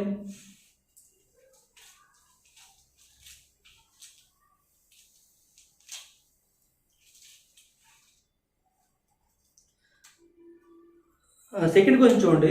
25,000 రూపాయలపై 3 సంవత్సరాలకు 12% వడ్డీ రేటుతో 12% వడ్డీ రేటుతో వచ్చే సిఐ అని అడిగాడు. సిఐ అంటే కాంపౌండ్ ఇంట్రెస్ట్ అర్థం అండి. సిఐ కావాలి. పీఈజ్ ఈక్వల్ ఎంత ఇచ్చాడండి second question, P is equal to 25,000, rate of interest R is equal to 12%, T is equal to 3 years అండి. అయినట్లయితే మనకి ఇక్కడ సిఐ కావాలండి. సిఐ కావాలంటే ఏం చెప్పానండి పర్సంటేజ్ మోడల్లో చేయండి అని చెప్పానండి. పర్సంటేజ్ మోడల్లో చేయండి. పర్సంటేజ్ మోడల్ చేద్దాం చూడండి, చాలా సింపుల్ అండి, ఏం లేదు. ఇప్పుడు మనకి ఫస్ట్ ఇయర్కి కావాలంటే ఫస్ట్ ఇయర్కి దీనికి మనకి ఎంత పడుతుందండి, 12% పడుతుందండి. 12%, 25,000కి 12% కనుక్కోండి. 12% కనుక్కుంటే ఏమవుతుంది ఎంత చూడండి, 10% అంటే ఎంత పడుతుందండి, 10% అంటే 25,000కి 2,500 అవుతుందండి, 2,500 అవుతుందండి 10%. మరి 12%, 2% ఇంకా ఎక్స్ట్రా ఉందండి. లేదా 12 × 25 మీకు డైరెక్ట్గా చేయడం వచ్చినట్లయితే 12 × 25 చేసేయండి. 12 × 25 చేస్తే 10 250 అంటే 2,500 అవుతుంది. మళ్ళీ ఇంకా 2 మిగిలిపోతుంది, 2 × 5 అంటే మొత్తం కలిపి మనకు 3,000 వస్తుందండి. ఎంత అవుతుందండి, 3,000. ఓకేనండి. ఇంకా మీకు అర్థం కాకపోవచ్చు, లేదా చూడండి, ఎప్పుడైనా పర్సంటేజ్ కనుక్కున్నప్పుడు ఏం చేస్తారంటే పర్సంటేజ్ అనగా 2 సున్నాలు పోతాయండి. పర్సంటేజ్ అనగా 2 సున్నాలు పోతాయి, 2 సున్నాలు తీసేయండి. ఇక్కడ 2 సున్నాలు తీసిస్తే 12 × 0 0, 12 × 5 ఎంత అండి 66, 12 × 2 అంటే ఎంత అండి 24, 24 + 6 ఎంత అండి 30. ఎంత అవుతుందండి, 3,000 అవుతుందండి. మరి సెకండ్ ఇయర్కి వచ్చినప్పటికి ఏమవుతుందండి, మళ్ళీ దీనికి 3,000 అవుతుందండి. సెకండ్ ఇయర్కి 3,000 అవుతూ దీనికి ఏం మళ్ళీ ఇంట్రెస్ట్ పడుతుందండి. ఇంట్రెస్ట్ పడుతుంది, ఎంత పడుతుందండి, 12% పడుతుందండి. ఇప్పుడు చూడండి 12% ఇక్కడ 2 zeros పోతాయండి, 2 zeros పోతే ఇక 30 × 12 ఉంటుందండి. అంటే 3 12 ఎంత అవుతుందండి, 36 పక్కన 0 అంటే 360 అవుతుందండి, 360 అవుతుంది. అదే థర్డ్ ఇయర్కి వచ్చినప్పటికి మళ్ళీ సేమ్ అసలుకి ఇంట్రెస్ట్ ఎంత పడుతుందండి, 3,000 పడుతుంది. ఇంట్రెస్ట్ పడుతుందండి, అంటే దీనికి పడుతుందండి. దీనికి ఎంత అవుతుంది చూడండి, దీనికి ఎంత అవుతుందండి, ఆల్రెడీ 360 క్యాన్సిల్ చేసి కట్టాము. ఆల్రెడీ దీనికి కూడా ఏమవుతుంది, 360 పడుతుంది. మరి దీనికి పడుతుందండి ఇంట్రెస్ట్, దేనికి పడుతుందండి, మళ్ళీ ఈ ఇంట్రెస్ట్ కూడా పడుతుంది. దీనికి 12% ఎంత అవుతుందో చూడండి. దీనికి 12% అన్నప్పుడు 360కి 12% చూసుకోండి, 12/100 అండి. ఇలా నార్మల్గా అయితే లేదు, డైరెక్ట్గా మీరు చేసేసామంటే చేసుకోవచ్చు. ఎందుకంటే పాయింట్ తర్వాత ఒక నెంబర్ వస్తుందని అర్థం అంతే. ఎందుకంటే బయలో ఏముంది 10 మిగిలిపోయింది, పాయింట్ తో నెంబర్ వస్తుంది. 12 × 36 అండి, అంటే 12 6 72, చివరి 2 వస్తుంది, పాయింట్ వస్తుంది ఇక్కడ. లేదా పాయింట్ తర్వాత పెట్టుకుందాం. 72 7, 12 3 ఎంత అండి 36, 36ను 7 అంటే ఎంత అవుతుందండి 43 అవుతుందండి. 36 7 43 అంటే 43.20 పెట్టుకోవచ్చు అండి. ఓకేనండి, ఇది మన పర్సెంటేజ్. ఇప్పుడు మొత్తం ఇంట్రెస్ట్ ఎంత అయిందో చూడండి, 3,000 అంటే 9,000 అవుతుందండి. 9,000 ప్లస్ 360 అండి. మొత్తం కలిపి ఎంత అవుతుందండి, 0 6 3 18 1 3 3 9 10 అంటే 1,080 రూపాయలు అవుతుందండి. ప్లస్ ఇది 3 రూపాయల 20 పైసలు అండి. మొత్తం కలపండి ఎంత అవుతుందండి, 9,000 1000 అంటే 10,000 840 కలిపండి. మొత్తం కలిపిస్తే ఎంత 0 2 3 8 + 4 12 1 9 10 10,000 10,123.20 అవుతుందండి. 10,123.20 అవుతుందండి. ఇది మనకి పర్సంటేజ్ మోడల్లో చేస్తండి. అలా కాకుండా డీసమ్ మోడల్లో చేసాం అనుకోండి, డీసమ్ మోడల్ చేస్తే ఏమవుతుందండి, 25,000 అంటే టోటల్ అమౌంట్ వస్తుందండి. టోటల్ అమౌంట్ మనకు కావాలా, సింపుల్ ఇంట్రెస్ట్ కావాలి, కాంపౌండ్ ఇంట్రెస్ట్ కావాలి. కాంపౌండ్ ఇంట్రెస్ట్ కావాలి కాబట్టి compound interest total amount minus P కాబట్టి కాంపౌండ్ ఇంట్రెస్ట్ A - P కాబట్టి ఆ విధంగా చేద్దామండి. ఏ ఎంత అవుతుందండి, 25,000 ఇంటూ 3 సంవత్సరాలకి 12% లెక్క అంటే ఏమవుతుంది, 12% పెరుగుతుంది కాబట్టి 112/100 ఇంటూ 112/100 ఇంటూ 112/100 అవుతుందండి. మళ్ళీ P మైనస్ చేసేయాలి, అంటే ఇందులో 25,000 మైనస్ చేసేయాలండి. 25,000 మైనస్ చేస్తారు. చేసి ఇప్పుడు డిసిషన్ చేసాం అనుకోండి, చేస్తే మనకి ఆప్షన్లో చూసుకున్నట్లయితే ఈ 9 3 ఉంది, ఇక్కడ 7 2 1 2 3 ఇక్కడ ఆప్షన్ చూసుకున్నట్లయితే డిసమ్లు కొన్ని మ్యాచ్ అయిపోతున్నాయి కాబట్టి నేను చెప్పాను మొదట్లోనే, మనకి సింపుల్ ఇంట్రెస్ట్ కాంపౌండ్ ఇంట్రెస్ట్ అడిగితే ఈ మోడల్లో చేయండి. టోటల్ అమౌంట్ అడిగాడు అనుకోండి ఈ మోడల్లో చేయండి అని. ఎందుకంటే మనకి ఈ మోడల్లో ఆప్షన్ ఎలిమినేట్ చేయడానికి ఎక్కువ ఆప్షన్స్ ఉన్నాయి మనకి. ఓకేనండి, దీన్ని మాత్రమే సాల్వ్ చేయాలనుకోండి, మనం ఎన్ని అప్లై చేయొచ్చండి, డిజిట్ సమ్ అప్లై చేయొచ్చండి, డివిజిబిలిటీ రూల్స్ అప్లై చేయొచ్చండి, యూనిట్ డిజిట్ అప్లై చేయొచ్చు, నెంబర్ ఆఫ్ జీరోస్ అప్లై చేయొచ్చు.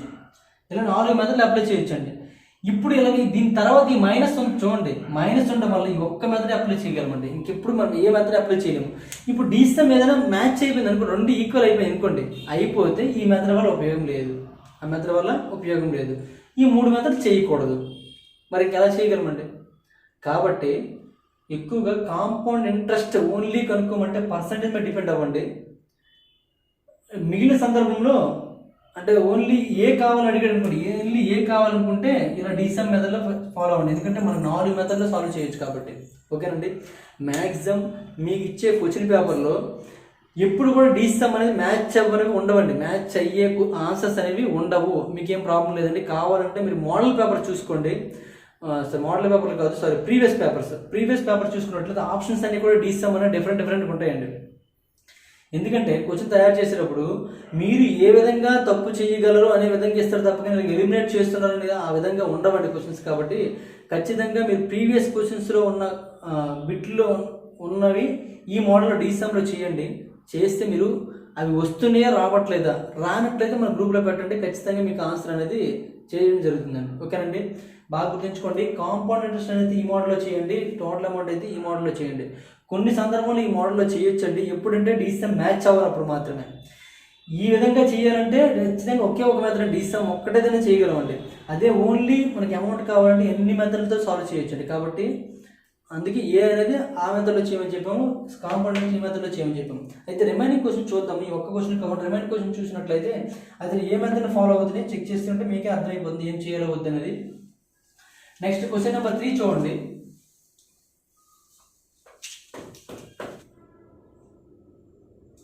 క్వశ్చన్ నెంబర్ 3,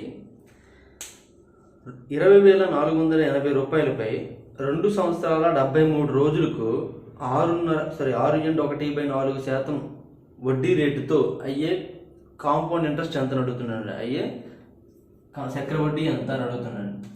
చూడండి, అసలు P = అందించాడండి 20,480. R = 6.5%, sorry 6.1/4%. Next time T = 2 సంవత్సరాల 73 రోజులని ఇచ్చాడండి. 2 సంవత్సరాల 73 రోజులండి. చూడండి, కాంపౌండ్ ఇంట్రెస్ట్ ఇచ్చాడంటే మనం మొదట్లో చెప్పుకున్నాము అది ఇయర్లీ, హాఫ్ ఇయర్లో, క్వార్టర్లో ఏదో ఇవ్వాలని అడుగుతున్నాం. ఇక్కడ ఏమీ ఇవ్వలేదంటే అర్థం ఏంటంటే ఇయర్లీ కనుక్కోవాలని అర్థం అండి. ఏమీ ఇవ్వలేదంటే ఇయర్లీ కనుక్కోవాలి. మనం చూడండి ఏజెస్ సమయంలో అక్కడ ప్రజెంట్ ఏజ్ కానీ పాస్ట్ ఏజ్ ముందు కానీ వెనక కానీ ఇవ్వలేదు అనుకోండి, ప్రజెంట్ అని కానీ బిఫోర్ అని కానీ ఇగో అని ఏదో ఇవ్వలేదు అనుకోండి, ఇవ్వకపోతే ఏమని తీసుకోవాలి, ప్రజెంట్ అని తీసుకోవాలి. అలాగే ఇక్కడ మనకి హాఫ్ ఇయర్లీ కానీ క్వార్టర్లీ కానీ యాన్యువల్ కానీ ఇంట్రెస్ట్ అనేది కట్టమని అడగలేదు అనుకోండి, అడిగితే ఏం చేస్తారు, ఖచ్చితంగా ఇయర్లీ తీసుకుని చేస్తారు. అయితే చూడండి, ఇటువంటి క్వశ్చన్స్ అన్ని ఇప్పుడు బ్యాంక్ ఎగ్జామ్స్కి ఎక్స్పెక్ట్ చేయొచ్చండి, బ్యాంక్ POస్కి ఎక్స్పెక్ట్ చేయొచ్చు. ఎందుకంటే క్వశ్చన్ కూడా అలాగే ఉందండి సార్. రేట్ ఆఫ్ ఇంట్రెస్ట్ కూడాను ఎలా ఉంది, 6.1/4% అని, టైం కూడాను 2 సంవత్సరాల 73 రోజులని ఉందండి. ఇటువంటివన్నీ కూడా బ్యాంక్ ఎగ్జామ్స్కే వస్తాయి. అయితే దీన్ని ఎలా సింపుల్గా చేయాలో చూద్దాం. 6.1/4 అంటే 6 4 24 + 1 25 అంటే 25/4% అండి. 25/4%. మరి టైం విషయంలో చూసుకున్నప్పుడు అయితే 2 సంవత్సరాల 73 రోజులు ఉండండి. 2 సంవత్సరాల 73, 2 కూడా సంవత్సరాలు మార్చుకోవాలి. ఇప్పుడు కూడా మనకి ఫార్ములా ప్రకారం చూసుకున్నట్లయితే టైం అంతా కూడా ఇయర్ బేస్ చేసుకుంటుంది కాబట్టి సంవత్సరాలు మార్చుకుని ఏమవుతుంది చూడండి. 2 సంవత్సరాలు అంటే 2 + 73 రోజులు, 73 సంవత్సరానికి ఎన్ని రోజులు అండి, 365 తీసుకోండి. 73 1లో 73 5లో తీసుకుంటే ఏమవుతుందండి, 2/1/5 అవుతుందండి. దీన్ని ఏమైనా రాసుకోవచ్చండి, ఇలా ఉంచండి, 2/1/5 ఇయర్స్ అండి. మళ్ళీ దీన్ని మార్చుకుంటే మనకు పవర్ ఆఫ్ లో వస్తే ఇబ్బంది పడదాం కాబట్టి అలా ఉంచండి. ఇప్పుడు మనం ఫార్ములా ప్రకారం వేసినట్లయితే ఎంత అవుతుందో చూడండి. కాంపౌండ్ ఇంట్రెస్ట్ సరే 80 అది కాంపౌండ్ ఇంట్రెస్ట్ ప్రకారం ఫార్ములా బేసిక్లో మనం వెళ్ళినట్లయితే టోటల్ అమౌంట్ A = ఏమవుతుందండి, టోటల్ అమౌంట్ A = ఫార్ములా రాస్తామో అవసరం లేదండి, 20,480 ఇంటూ 2 సంవత్సరాల 1/1/5 రోజులు, 2 సంవత్సరాలకు ఇదే ఇంట్రెస్ట్ అవుతుందండి. ఇదే ఇంట్రెస్ట్ అవుతుందంటే చూడండి, ఇక్కడ మనకి ఎప్పుడు ఫ్రాక్షన్ రూపంలో రాలేదు కాబట్టి ఇప్పుడు ఫ్రాక్షన్ రూపంలో డైరెక్ట్గా చెప్పేస్తున్నాను నేను. 25/4% అనగానేమవుతుందండి, ఈ శాతము అనే సింబల్ బదులుగా 25/4 ఇంటూ శాతం బదులు ఏమని రాసుకోవచ్చండి, 1/100 రాసుకోవచ్చండి. అంటే 25/400 అవుతుందండి. 25/400 అంటే 400 రూపాయలకి 25 రూపాయలు వడ్డీ అవుతుందని అర్థం అండి. ఓకేనండి. అది పెరుగుతుంది అంటే అర్థం ఏంటంటే మళ్ళీ 400కి కలుస్తుందా లేదండి? కలుస్తుంది. కాబట్టి ఏమవుతుందండి 425/400 అవుతుందండి. అలాగే 2 సంవత్సరాలు కాబట్టి 2 సంవత్సరాలకు వేసుకోండి 425/400 అండి. ఓకేనండి. నెక్స్ట్ ఇంటూ 2/1/5లో 2 సంవత్సరాలు కంప్లీట్ అయిపోయిందండి. ఇంకా 1/5 ఉందండి. 1/5 అంటే ఇదేమవుతుందండి దీనికి 1/5 చేయాలి. ఎందుకంటే రేట్ ఆఫ్ ఇంట్రెస్ట్ 1/5 చేయాలి. 1/5 చేశారు అనుకోండి. చేస్తే ఏమవుతుందండి 5 1ల 5 5ల అంటే మీద ఏం మిగులుతుందండి 5/400 మిగులుతుందండి. అంటే ఇక్కడ ఏమవుతుంది 405/400 అవుతుందండి. 405/400 ఎందుకంటే మీద ఏం మిగిలిందండి 5 మిగిలిందండి. అంటే 5% పెరుగుతుంది అర్థం. దేనికి 400కి 5% పెరుగుతుంది అంటే 405/400 అండి. ఓకేనండి. ఫ్రాక్షన్ రూపంలో ఇచ్చినప్పుడు బాగా గుర్తుంచుకోండి. ఫ్రాక్షన్ రూపంలో అదే మిక్స్డ్ ఫ్రాక్షన్ని ఫ్రాక్షన్లో మార్చుకున్నాము. మార్చుకుని 25/4 పర్సెంటేజ్ అంటే 1/100 తీసుకున్నాం. అంటే 25/400 అవుతుందండి. 25/400 అంటే ఇంతకు ముందు కూడా మనం 10% అని తీసుకున్నాం అనుకోండి. అర్థం ఏంటండి 10/100 అండి. ఏం చేసామండి 10 + 100 110/100 అని రాసుకున్నాం. అలాగే 12% అని తీసుకున్నట్లయితే 12/100 అంతే కదండి. 12% అంటే అప్పుడు ఏం తీసుకున్నాం 112/100 తీసుకున్నామండి. అలాగే భిన్న రూపంలో ఉన్నప్పుడు భిన్న రూపంలో ఉందనుకోండి ఉండేటప్పుడు మాత్రం ఇలా తీసుకుంటారండి. ఒక 2/1/2 అని ఉందనుకోండి అప్పుడు ఎంత అవుతుందండి 5/2 అవుతుందండి. 5/2 అంటే దీని పర్సంటేజ్ బదులు ఏం రాసుకోవచ్చు అండి 1/100 అని రాసుకోవచ్చు. అంటే అర్థం ఏంటంటే 5/200 అని అర్థం. 5/200 దీన్ని మళ్ళీ ఇక్కడ రాసేటప్పుడు రాసుకోవాలి 200 + 5 అంటే 205/200 అని రాసుకోవాలండి. ఈ విధంగా గుర్తుంచుకోండి. సింగిల్ స్టెప్ ఒకే స్టెప్లో మనకు రావాలి కాబట్టి ఇలా గుర్తుంచుకోండి. గుర్తుంచుకొని వేసినట్లయితే సింపుల్ అయిపోతుంది మనకి. ఒకసారి చూద్దాం. ఇప్పుడు మనకి ఏమొచ్చిందండి మనకి టోటల్గా ఏ వచ్చిందండి. మనకి ఏ వచ్చింది కానీ మనకి ఏమడిగాడండి కాంపౌండ్ ఇంట్రెస్ట్ అడిగాడండి. అంటే ఓన్లీ చక్రవడ్డీ మాత్రమే కావాలి. కాబట్టి చక్రవడ్డీ కావాలంటే ఏం చేయాలంటే దీని నుండి ప్రిన్సిపల్ అంటే మైనస్ చేశారండి. దీని నుండి ప్రిన్సిపల్ మైనస్ చేశారంటే 20,480ని మైనస్ చేశారండి. అవునా కాదండి? మనం ఏం చెప్పామండి total compound interest is equal to total నుంచి ప్రిన్సిపల్ మైనస్ చేశారని చెప్పామండి. కానీ మైనస్ చేశాం అంటే సింగిల్ స్టెప్ ఈ లెక్క అంతని మనం సాల్వ్ చేసినట్లయితే మనకు ఆన్సర్ వచ్చేస్తుందండి. అది అంతా సాల్వ్ చేయాలని క్వశ్చన్ చూడగలిగిన ఇన్ని మల్టిప్లికేషన్ చేయాలని భయపడతారు. మనం చెప్పాం అదే ఏం చేయొచ్చండి ఆప్షన్ చూసుకొని మనం డిసిషన్ చేయగలమని చూసుకుంటారు. ఆప్షన్ చూడండి. ఆప్షన్స్ ఏమి ఇచ్చాడండి ఆప్షన్స్ మనకి 2929 3000 3131 3636 ఇలా ఇచ్చాడండి. ఆప్షన్స్ 3636 ఇచ్చాడు. మన క్వశ్చన్ చూస్తే అర్థమైపోతుంది. డిస్సమ్లోనే డిఫరెంట్గా ఉన్నాయండి. దీని డిస్సమ్ మనకి 4, దీని డిస్సమ్ 3, దీని డిస్సమ్ మనకి 4 4 8, దీని డిస్సమ్ 0 అండి. అన్ని డిస్సమ్లు వేరే ఉన్నాయి. అంటే ఖచ్చితంగా 100% డిస్సమ్ ద్వారా ఆన్సర్ వచ్చేస్తుందని అర్థం అండి. ఒకసారి చేయాలి డిస్సమ్ ఎంత అవుతుంది చూడండి. డిస్సమ్ 2 + 4 + 8 అండి. 2 + 4 6 6 + 8 అంటే ఎంత 14 అవుతుంది. 14 అంటే 5 డిస్సమ్ 5. ఇక్కడ డిస్సమ్ చూడండి 4 + 2 + 5 అండి. 4 5 తీసేస్తే ఇక్కడ 2 ఉంటుందండి. ఇక్కడ కూడా 4 5 తీస్తే ఇక్కడ 2 ఉంటుందండి. ఇక్కడ 4 5 0 అండి. 0 ఏంటి ఎనీథింగ్ చూసుకోండి ఒకసారి. ఇక్కడ 0 వచ్చిందండి. అంటే మనకి కింద కూడా చేయట్లేదు. కింద మనకి డిసెంబర్ వస్తాయి 4 4లు వస్తాయి. కానీ 0 ఏంటి ఎనీథింగ్ ఏమవుతుందండి 0 అయిపోతుందండి. అంటే టోటల్ ఇక్కడ 0 వస్తుంది మైనస్ దీని డిసెంబర్ చూడండి 2 + 4 + 8 అంటే ఎంత వస్తుందండి 5 వస్తుందండి. అంటే 0 - 5 అంటే ఏమవుతుందండి 9 - 5 అవుతుందండి. 0 - 5 అంటే 9 - 4 అంటే ఏమొస్తుందండి 4 వస్తుందండి. కాబట్టి 4 ఉంది ఆన్సర్ అండి. ఓకేనండి 4 ఉంది ఆన్సర్. అంటే ఆన్సర్ ఏమవుతుందండి 2929 అవుతుందండి. ఆన్సర్ ఏమవుతుందండి 2929. ఒకసారి ఆన్సర్ చెక్ చేసుకుందాం. Third one option A correct answer అండి. చూడండి ఎంత సింపుల్గా చేస్తాను చూడండి. అంటే డిసమ్ కూడా మనకు కొన్నిసార్లు 0 ఉండడం వల్ల హెల్ప్ చేస్తుంది మనకి. ఓకేనండి దీని డిసమ్ 5, దీని డిసమ్ 2, దీని డిసమ్ 2 ఎందుకంటే 4 5 9 అవుతుంది. 9 + 2 అంటే మళ్ళీ 11 అంటే 1 + 1 2 అవుతుంది. అందుకే 9 మనం తీస్తాం. ఆ విధంగా చూసుకుంటే ఇక్కడ 0 అయిందండి. 0 ఏంటి ఎనీథింగ్ ఏమవుతుందండి 0 అవుతుందండి. 0 - 5 0 - 5 ఏం రాసుకోవచ్చానండి 9 ఎందుకంటే మైనస్లో మనకు ఆన్సర్ ఉండకూడదు కాబట్టి 9 - 5 చేసాను. ఏమొచ్చిందండి 4 వచ్చింది. కాబట్టి 4 ఏది ఉంటే అదే ఆన్సర్ అండి. రిమైనింగ్ అని కాదు అని అర్థం అండి. రిమైనింగ్ అని కాదని అర్థం. కాబట్టి ఆన్సర్ ఏమవుతుందంటే 2929. ఇప్పుడు దీన్ని సాల్వ్ చేయాలంటే ఎంత టైం పడుతుందంటే, ఇది ఎక్కువగా మ్యాక్సిమం ఇటువంటి క్లమ్జీ క్వశ్చన్స్ అని కూడా బ్యాంక్ పీఓస్కి వస్తాయండి. ఆ బ్యాంక్ పీఓస్కి వచ్చిన వాళ్ళు కూడా వాళ్ళు జాబ్లో సక్సెస్ అయ్యారంటే ఇటువంటి మెథడ్స్ని ఫాలో అయితే మాత్రం సక్సెస్ అవ్వగలరు. ఎందుకంటే వాళ్ళకి ఇచ్చే టైం చాలా తక్కువ అండి. 35 సెకండ్స్ మాత్రమే ఒక బిట్ చేయడానికి టైం ఇస్తారండి. 37 మాత్రమే టైం ఇస్తారండి. అంటే అంత తక్కువ టైంలో చేయగలగాలి. ఒక్కసారి బాగా అబ్జర్వ్ చేయండి. క్వశ్చన్ ఇచ్చాడండి, క్వశ్చన్లో ఇది ఇది అది మనకు తెలిసి ఇది మార్చడానికి 5 సెకండ్లు పడుతుందండి. అంటే ఇది రాసుకోవడానికి.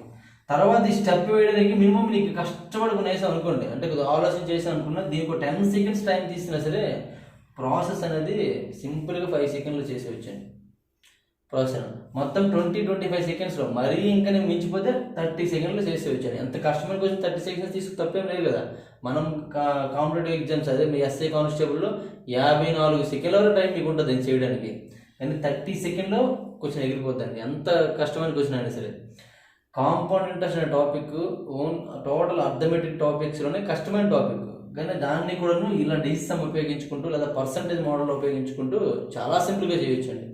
కానీ దీనిలో ఉన్న టెక్నిక్ ఏంటంటే ఇది పర్సంటేజ్లో చేయాలా, నెక్స్ట్ ఇలా డిసిసమ్ మోడల్లో చేయాలా అనేది మీరు డిసైడ్ అవ్వగలగాలి. క్వశ్చన్ బట్టి డిసైడ్ అవ్వగలగాలండి. మీకు ఇంతకుముందే చెప్పాను, ఎక్కువగా total amount A is equal to కావాలనుకుంటే డిసిసమ్ మోడల్లో వెళ్ళని నేను చెప్పాను. డిసిసమ్ మోడల్లో అదే సిఐ కావాలనుకుంటే పర్సంటేజ్ మోడల్లో వెళ్ళమని చెప్పాను. మరి దీన్ని పర్సంటేజ్లో చేయలేదంటే పర్సంటేజ్ 6 and 1/4% కనుక్కోవడం అనేది చాలా కష్టము. కాబట్టి అప్పుడే అర్థం చేసి చూడడం అర్థం అయిపోద్ది. 6 and 1/4%, దీనిలో 6 and 1/4% అనేది ఎన్నిసార్లు అంటే 2/1/5 సార్లు కనుక్కోవాలంటే కష్టము. కాబట్టి వెంటనే షిఫ్ట్ అయిపోవాలి. ఆలోచన అనేది వెంటనే మారిపోవాలి. మనకి 2 ఉన్నాయి. ఇలాంటివి 8 మెథడ్లు ఉన్నాయని చెప్పాము మనం. 8 మెథడ్లు. ఆ 8 మెథడ్లో ఈ లెక్కను మాత్రం 3 మెథడ్లోనే చేయగలమండి. ఇంక ఎక్కువ మెథడ్లో 8 మెథడ్లో 3 మెథడ్లోనే చేయగలం. మిగిలిన మెథడ్లో దీనికి కష్టం అయిపోద్ది అనమాట. అందుకే ఆ మెథడ్స్ కూడా మీకు ఇంట్రడ్యూస్ చేయట్లేదు. ఓకే, మనకి సందర్భం బట్టి మనం ఇంట్రడ్యూస్ చేద్దామండి. మళ్ళీ లేదంటే రివిజన్ టెస్ట్లోనైనా సరే ఎవరైనా బ్యాంక్స్కి ప్రిపేర్ అయిన వాళ్ళకి మాత్రం యూజ్ అవుతాయి. ఎందుకంటే రేర్ క్వశ్చన్స్ కొన్ని వస్తుంటాయి. ఆ క్వశ్చన్స్ ఆ మోడల్లో చేస్తేనే తక్కువ టైంలో చేయగలమండి. ఈ మోడల్ వచ్చి చేయగలము, దాని టైం అనేది 30 సెకండ్స్ కంటే ఎక్కువ పట్టేస్తుంది. వాళ్ళకి మాత్రం 37 కంటే తక్కువ ఉన్నదే కావాలి. ఆ కావడం కోసం 8 రకాల మెథడ్లు చేయొచ్చని చెప్పాము. అయితే చూద్దాం. దాని గురించి మీకు ఎవరైతే బ్యాంక్ ఎగ్జామ్స్ ప్రిపేర్ అవుతారో వాళ్ళకి సపరేట్గా నోట్స్ కాకపోతే ఇస్తాను నేను. ఆ నోట్స్లో పీడిఎఫ్లో పంపిస్తాను, దాన్ని చూసుకుందరా. లేని వాళ్ళు మాత్రం మీరు 2 మెథడ్లు చాలండి.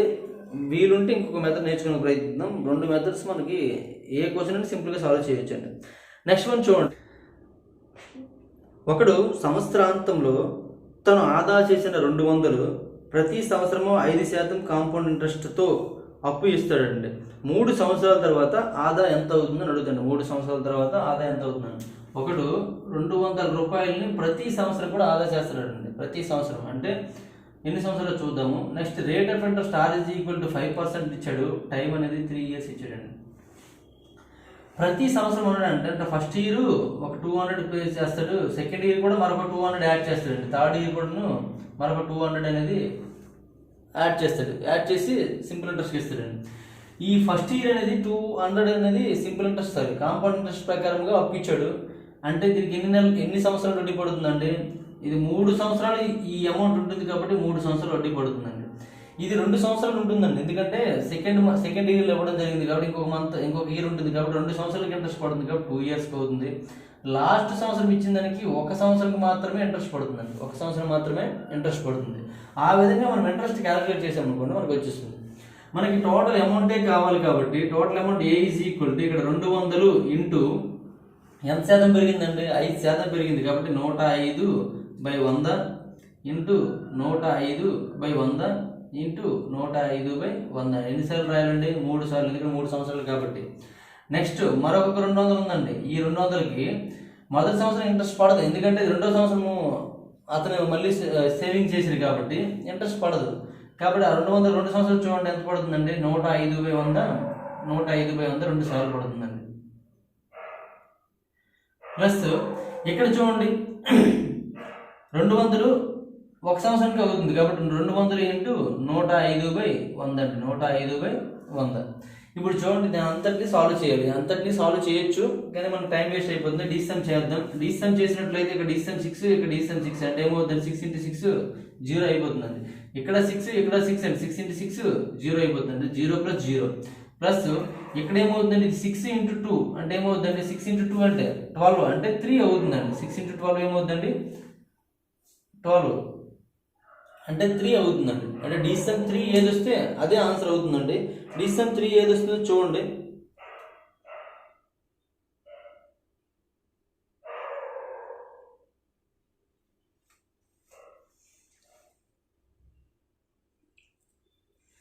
చూడండి ఇక్కడ టోటల్ డీసమ్ అనేది మనకి 3 వచ్చిందండి. ఆప్షన్ చూసుకున్నట్లయితే ఆప్షన్స్లో మనకి డీసమ్ 3 వచ్చే ఆనవాళ్ళు కనిపించట్లేదండి. ఒకసారి ఆప్షన్స్ కూడా రాద్దాం చూడండి. 560 5.25 నెక్స్ట్ 635 నెక్స్ట్ 662.02 నెక్స్ట్ 666.50 అండి. 666.50 ఇక్కడ ఆప్షన్ లేవు కూడా డీసమ్ 3 వచ్చే అవకాశం లేదు. ఒకసారి చూసేద్దాము. 5 6 11 16 16 ప్లస్ 7 అంటే 23 అండి. 23 అంటే 5 వస్తుంది. దీని డీసమ్ 5 వస్తుంది. దీని డీసమ్ 12 10 16 అంటే 7 వస్తుంది. దీని డీసమ్ 6 18 అంటే ఇక్కడ కూడా 5 వస్తుంది అండి. ఇక్కడ ఏమి వచ్చే అవకాశం లేదండి. డీసమ్ వచ్చే అవకాశం లేదంటే అంటే ఖచ్చితంగా మనం డీసమ్ చేసిన తప్పు కాదండి. ఇక్కడ ఉన్న ఆన్సర్స్ అనేవి తప్పు అవ్వచ్చు కానీ మనం ఇటువంటి కాంపౌండ్ ఇంట్రెస్ట్ అనే టాపిక్లో క్వశ్చన్స్ ఆన్సర్స్ అనేది తప్పు అని ఇప్పుడు డిసైడ్ అయిపోవద్దండి. ఎందుకు డిసైడ్ అవ్వకూడదంటే ఇక్కడ వచ్చే వాల్యూ అనేది అప్రాక్సిమేషన్ కావచ్చండి. అప్రాక్సిమేషన్కి డీసమ్ అనేది పనికి రాదు అని అర్థం అండి. అప్రాక్సిమేషన్ డీసమ్ అనేది పనికి రాదు. ఒకవేళ మీకు ఆన్సర్ ఎప్పుడైనా రాలేదనుకోండి, మనం ఆల్రెడీ ఏ మెథడ్లో చేసామండి డీసమ్ మెథడ్లో చేసామండి. ఇంకో మెథడ్ ఏముండిపోయిందండి పర్సంటేజ్ మెథడ్ ఉండిపోయిందండి. ఆ పర్సంటేజ్ మెథడ్లో చేయండి. ఒకసారి చేస్తే ఏమవుతుందో చూద్దాం. కొద్దిగా ఫాస్ట్ పెంచినట్లయితే పర్సంటేజ్ తక్కువ టైంలో చేసి వచ్చండి. అమౌంట్ ఎంత అండి 200 రూపాయలండి. మనకి ఫస్ట్ ఇయర్కి చూసుకున్నట్లయితే ఇంట్రెస్ట్ ఎలా పడుతుందండి 5% రేట్ని పడింది అనుకోండి. 5% రేట్న 10% ఎంత అండి 200కి 10% 20 కాబట్టి 5% ఏమవుతుందండి 10 అవుతుందండి. ఇది ఫస్ట్ ఇయర్కి. సెకండ్ ఇయర్ చూసుకున్నట్లయితే మళ్ళీ సేమ్ 10 అవుతుంది. మళ్ళీ ఈ 10కి మనం 5% పడుతుందండి. 10% రూపాయి అవుతుందండి. 5% అంటే అందులో సగం అంటే ₹1 అవుతుందండి. ₹1 అంటే 0.50 అని రాస్తున్నాండి. అదే థర్డ్ ఇయర్ తీసుకున్నట్లయితే ఈ 200కి మళ్ళీ 10 వస్తుంది. ఇప్పుడు ఈ మూడింటికి మళ్ళీ ఇంట్రెస్ట్ పడుతుందండి. అంటే దీనికి ఇంట్రెస్ట్ పడుతుందండి ఎంత పడుతుందండి 0.50 అవుతుంది. దీనికి ఇంట్రెస్ట్ పడుతుంది ఎంత పడుతుందండి 0.50 అవుతుంది. నెక్స్ట్ మళ్ళీ దీనికి ఇంట్రెస్ట్ మళ్ళీ పడుతుందండి 5%. 0.50కి మళ్ళీ 5% అండి. అంటే ₹1 మళ్ళీ 5% పడుతుందండి. ఏమవుతుందండి 0.025 అవుతుందండి. 0.025. ఇప్పుడు అంతా కలిపండి. కలిపితే అయితే మనకి టోటల్ ఇంట్రెస్ట్ అవుతుందండి. అంత కలిపి మనకు కావాల్సింది చూడండి. ఇది 1 ఇయర్కి కావాలి, ఇక్కడ 2 ఇయర్స్కి కావాలి, ఇక్కడ 3 ఇయర్స్కి కావాలి. 3 కలపాలండి. 1 ఇయర్కి ఎంత అవుతుందండి 10 అవుతుందండి. 2 ఇయర్స్కి అవుతుందండి. 2 ఇయర్స్ కంటే 2 కలపాలండి. 2 ఇయర్స్కి ఎంత అవుతుంది చూడండి 10 + 10 20.50 అవుతుంది. 20.50 అవుతుంది. 3 ఇయర్స్ కంటే 3 కలపాలండి. 3 కలిపితే ఏమవుతుందండి 30 ప్లస్ ఈ 3 ₹1 కలిపి ₹1.5 1.50 అదేమవుతుందండి 0.025 అండి. మొత్తం యాడ్ చేయండి. యాడ్ చేస్తే ఏమవుతుందండి ఇది 5 2 + 0 2a నెక్స్ట్ మళ్ళీ 5 5025 ఓకే సరిపోయింది. నెక్స్ట్ 1 + 30 31 అవుతుందండి. ఎంత అవుతుందండి 31. ఇప్పుడు 3 కలపండి. ఇది ఫస్ట్ ఇయర్కి అండి, ఇది 2 ఇయర్స్కి అండి, ఇది 3 ఇయర్స్కి అండి. అంటే ఇటు నుండి ఇటు ఇది 1 ఇయర్కి. అంటే ఈ 2000కి 1 ఇయర్కి ఇంట్రెస్ట్ ఎంత అవుతుందండి 10 అవుతుందండి. ఈ 2000కి 2 ఇయర్స్కి ఎంత అవుతుందండి 20.50 అవుతుందండి. ఈ 200కి 3 ఇయర్స్కి ఎంత అవుతుందండి 30.525 అవుతుందండి. ఇప్పుడు చేయండి ఎంత అవుతుందండి ఇది 5 ఇది 2 ఈ 2 ప్లస్ చేస్తే 10 అవుతుంది. 1 ఇది 2 0.025 అని రాశాను. 2 ఇది ఎంత అవుతుంది 6 అవుతుంది. అంటే 62.02 అవుతుందండి. 62.8 అంటే ఇది ఇంట్రెస్ట్ అండి. ఇది 62 ఇంట్రెస్ట్. మనకి టోటల్ అమౌంట్ కావాలి. A = టోటల్ అమౌంట్ ఎంత అండి 600 + 62.025 అండి. అంటే ఎంత అవుతుందండి 662.025 అవుతుంది. 662.02 వరకే మనకి ఇచ్చాడండి. ఆ 5 ఇవ్వలే. ఈ 5 ఇవ్వకపోవడం వల్ల మనం డీసమ్ అని మ్యాచ్ అవ్వలేదండి. అదే 5 ఇచ్చాడు అనుకోండి ఇక్కడ కూడా 5 ఇస్తే ఏమవుతుందండి, దీనికి 5 యాడ్ అవుతుంది అంటే 12 అంటే 3 వస్తుంది. డిస్టెన్స్ మ్యాచ్ అయితే లేదండి. ఆ లాస్ట్ డిజిట్ ఇవ్వకపోవడం వల్ల మన డిస్టెన్స్ మ్యాచ్ అవ్వలేదండి. కాబట్టి అప్రాక్సిమేషన్ అనేది డిస్టెన్స్ అనేది మనకి యూజ్ అవ్వదు. అప్పుడు ఏం చేయాలంటే ఖచ్చితంగా పర్సంటేజ్ మోడల్లో చేయాలి. పర్సంటేజ్ కూడా కష్టమేం కాదండి, చాలా సింపుల్ అండి. కాబట్టి రెండు ప్యారల్గా మనం ఎందుకు చెప్తున్నామంటే ఒకటి దాని వల్ల కాకపోతే మరొక దాని వల్ల ఆన్సర్ అవుతుంది అని అర్థం అండి. ఓకేనండి. మీరు నార్మల్గా ఎలా అయితే ఇవన్నీ క్యాలిక్యులేట్ చేయలేరు, ఎందుకంటే ఇవన్నీ మల్టిప్లై చేసుకుంటూ చేసినా వస్తుందండి. క్యాన్సిల్ చేసుకుంటూ పోయి మల్టిప్లై చేస్తే చాలా ఎక్కువ ఆన్సర్ వచ్చేస్తాయి, ఇబ్బంది పడుతుంటారు. కాబట్టి ఇటువంటి మెథడ్స్ బెటర్ కాబట్టి ఈ విధంగా చెప్పడానికి ప్రయత్నిస్తున్నాను. కాబట్టి దీనికి ప్రాక్టీసే మెయిన్ ఇంపార్టెంట్. ప్రాక్టీస్ కరెక్ట్గా చేయగలిగితే ఆన్సర్ ఏదైనా సరే చాలా సింపుల్గా చేయొచ్చు. మీకు రైల్వేస్, నెక్స్ట్ ఆర్ఆర్బీస్, అదే రైల్వే ఎంటీపీసీ ఈ రెండు చూసుకున్నా, లేదంటే ఎస్ఐ కానిస్టేబుల్ చూసుకున్నా సరే అప్రాక్సిమేషన్ ఆన్సర్స్ అనేవి చాలా చాలా తక్కువ అండి. 99% అనేది కరెక్ట్ ఆన్సర్స్ ఉంటాయి. కాబట్టి మీరు డైరెక్ట్గా డిసెంబర్లోకి వెళ్ళిపోవచ్చు. అదే ఓన్లీ కాంపౌండ్ ఇంట్రెస్ట్ అడిగితే పర్సంటేజ్లోకి వెళ్ళి చేసుకోవచ్చు అండి. Only bank exams, PO exams రాసిన వాళ్ళకి టెస్టింగ్ కోసం ఏం చేస్తాడంటే వాడు ఎలా ఉంటాయంటే ఈ అప్రాక్సిమేషన్ వాల్యూస్ ఉంటాయండి. కాబట్టి అప్రాక్సిమేషన్ జోలికి అయితే వెళ్ళొద్దు. మనం ఈ టాపిక్స్ అన్నీ అయిపోతుంది, రీజనింగ్ టాపిక్స్ అర్థమెటిక్ టాపిక్స్ అని అయిపోయిన తర్వాత మనం అప్రాక్సిమేషన్ ఒక వీడియో చేద్దామండి. అప్పుడు మీకు అర్థమవుతుంది. ఆ తర్వాత అప్రాక్సిమేషన్ ఎలా చేయాలో కూడా మీకు అర్థమవుతుందండి. అప్రాక్సిమేషన్ కూడాను డిసమ్ లాగా ఆన్సర్ ఎలా గుర్తించాలనేది కూడా దానికి టెక్నిక్స్ ఉంటాయి. ఆ టెక్నిక్స్ అనేవి చాలా లాంగ్ ఆలోచించగలగాలి. అంతా మన యొక్క క్రియేటివిటీ, టాలెంట్ బట్టి ఉంటుంది. కాబట్టి ఇప్పుడు చెప్పిన అది అర్థం కానుంటుంది, మనం చివరిలో చెప్పుకుందాం. అది అర్థమైతే దాన్ని ఫాలో అవుతారు, అర్థం కాకపోతే ఆగిపోవచ్చు అండి. Only bank exams, PV exams మనం ఫాలో అయ్యే వాళ్ళు మాత్రం కంపల్సరీగా అప్రాక్సిమేషన్ నేర్చుకోవాలండి. ఎందుకంటే వాళ్ళకి మొదట 5 క్వశ్చన్లు కూడా అప్రాక్సిమేషన్ మీద ఇస్తాడండి. ఆ 5 క్వశ్చన్ ఎలా సాల్వ్ చేయాలని నేర్చుకుంటే ఈ క్వశ్చన్స్ అనేది సింపుల్గా ఎలా చేయాలని కూడా అర్థమైపోతుంది వాళ్ళకి. కాబట్టి అది మనం చివరిలో ఆర్ఎస్ఆర్ బుక్ కంప్లీట్ అయిపోతుంది, చివరిలో ఒక వీడియో చేద్దాం. ఒక వీడియో చాలదు, 2-3 వీడియోస్ చేద్దామండి. చేస్తే మీకు ఆటోమేటిక్గా అర్థమైపోతుంది. నెక్స్ట్ క్వశ్చన్ చూడండి.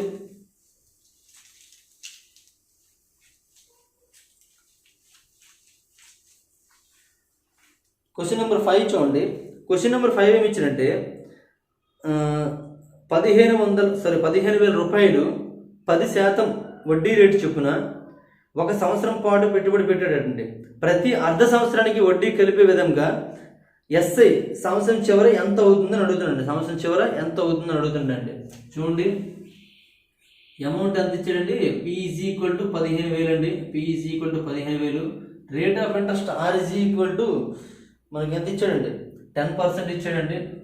10%. T=1 year అని ఇచ్చాడు. కానీ అర్ధ సంవత్సరం లెక్కిమన్నాడండి. అర్ధ సంవత్సరం లెక్కేసినట్లయితే N= ఎంత అవుతుందండి, N=2 times అవుతుంది. 2 times అవుతుంది. కాబట్టి చేసేయండి. మనకు అక్కడ ఏం కనుక్కోమన్నాడండి, టోటల్ అమౌంటే కనుక్కోండి. చివరికి అతను ఎంత పొందుతాడు, టోటల్ అమౌంటే కనుక్కోమని. కాబట్టి A ఏమవుతుందండి, A=15,000 ఇంటూ ఇక్కడ మనకి అర్ధ సంవత్సరాన్ని కనుక్కోమంటే కాబట్టి రేట్ ఆఫ్ ఇంట్రెస్ట్ ఏమవుతుందండి, సగం అవుతుందండి. సగం చేస్తే ఏమవుతుందండి, 5% పడుతుందండి. అంటే ప్రతి సంవత్సరం 5% పెరుగుతుంది అని అర్థం. అంటే అలా ఎన్నిసార్లు పెరుగుతుందండి, 2 times పెరుగుతుంది. ఇక్కడ మొదటిసారికి 105/100, మరి రెండోసారికి 105/100 చేసినట్లయితే మనకు ఆన్సర్ వచ్చేస్తుందండి. 105 రీసెర్చ్ చేసినట్లయితే 105లో 6 ఉందండి, 105లో 6 ఉందండి. 6 × 6 మొత్తం కలిపి 0 వచ్చేస్తుందండి. 0 ఏది ఉంటే అదే ఆన్సర్. ఒకసారి ఆప్షన్ చూద్దాము. 0 16500. Next one 16.525. 16,525.50. Next one 16,537.50. Next one 18,150 అండి. ఇలా ఇచ్చాడండి. ఎంత ఆన్సర్ వస్తుందో చూద్దాం. ఒకసారి దీని డివిజన్ చూడండి. ఎంత అండి, 6 + 5 11, 12 అంటే డివిజన్ 3 వస్తుందండి. నెక్స్ట్ దీని డివిజన్ చూడండి, 6 1 తీసామండి, 10 15 అంటే 6 వస్తుందండి. నెక్స్ట్ ఇక్కడ కూడా ఉన్నాం, 6 3 తీసేయండి, తీసిస్తే 10 17 18 అంటే 0 వస్తుందండి. నెక్స్ట్ ఇది 6 1 తీసిస్తే డివిజన్ 6 వస్తుందండి. ఒకసారి డివిజన్ చూసుకోండి, 6 3 10, 7 5 5 10 17 18 అంటే 0 వస్తుంది. ఇక్కడ ఆన్సర్ ఏమవుతుంది, 0 ఏది అదే ఆన్సర్. కాబట్టి ఇది ఆన్సర్ అవుతుంది. అంటే ఎంత అవుతుందండి, 16,537.50 అండి. 16,537.50. ఒకసారి ఆన్సర్ చెక్ చేసుకుందాం. 5th క్వశ్చన్ కదా. Fifth question C and answer అంటే థర్డ్ వన్ ఆన్సర్ అవుతుంది. ఓకేనండి. చూడండి మనం ఏం చేసామండి, ఏమీ చేయలేదు, ఓన్లీ ఒక స్టెప్ రాసాము, డీసమ్ చేసాము, ఆన్సర్ వస్తుందండి. 99% అలా వచ్చేస్తుంది. కొన్ని సమ్స్ ఇబ్బంది పడతాయి, అలాగనేసి ఆ ఒక్క సమ్ ఇబ్బంది పెట్టిందని ఈ డీసమ్ అనేది తక్కువ అంచనా వేసుకోవద్దు. వీలున్నంత వరకు చేయండి, మీకు బెటర్గా ఆన్సర్ వచ్చేస్తుంది. రాని సందర్భంలో మనం మెథడ్ మార్చి చేసుకోవాల్సి ఉంటుంది. ఓకే, చూడండి ఏం చేసామండి, P ఈజ్ ఈక్వల్ టు 15,000 అండి, R is equal to 10%, T అనేది 1 year ఇచ్చాడు. కానీ ఇక్కడ కాంపౌండ్ ఇంట్రెస్ట్ అనేది ప్రతి అర్ధ సంవత్సరానికి క్యాలిక్యులేట్ చేయమంట, కాబట్టి ఒక సంవత్సరానికి 2 అర్ధ సంవత్సరాలు అవుతుంది, కాబట్టి N ఈజ్ ఈక్వల్ 2 తీసుకున్నామండి. అర్ధ సంవత్సరం అన్నాడు కాబట్టి రేట్ ఆఫ్ ఇంట్రెస్ట్ కూడాను సగం అవుతుంది, కాబట్టి సగం తీసుకున్నాం, 5% అవుతుంది. అంటే ఈ 2 సార్లు కూడాను ఒకసారి 5%, ఇంకొకసారి 5%, అంటే 105/100, 105/100 2 సార్లు వేసుకున్నామండి. 105లో 6 ఉందండి, 105లో 600, 600 అంటే డీసమ్ 6 అర్థం, 6 × 6 అంటే 36, 3 + 6 9, 9 అంటే 0, 0 అంటే ఎనిథింగ్ ఏమో 0 అవుతుంది, కాబట్టి డీసమ్ ఏదైతే 0 అవుతుందో అదే ఆన్సరు. ఓకేనండి, అలా ఫిక్స్ అయిపోయి పెట్టేయచ్చు. నెక్స్ట్ క్వశ్చన్ చూడండి, క్వశ్చన్ నెంబర్ 6.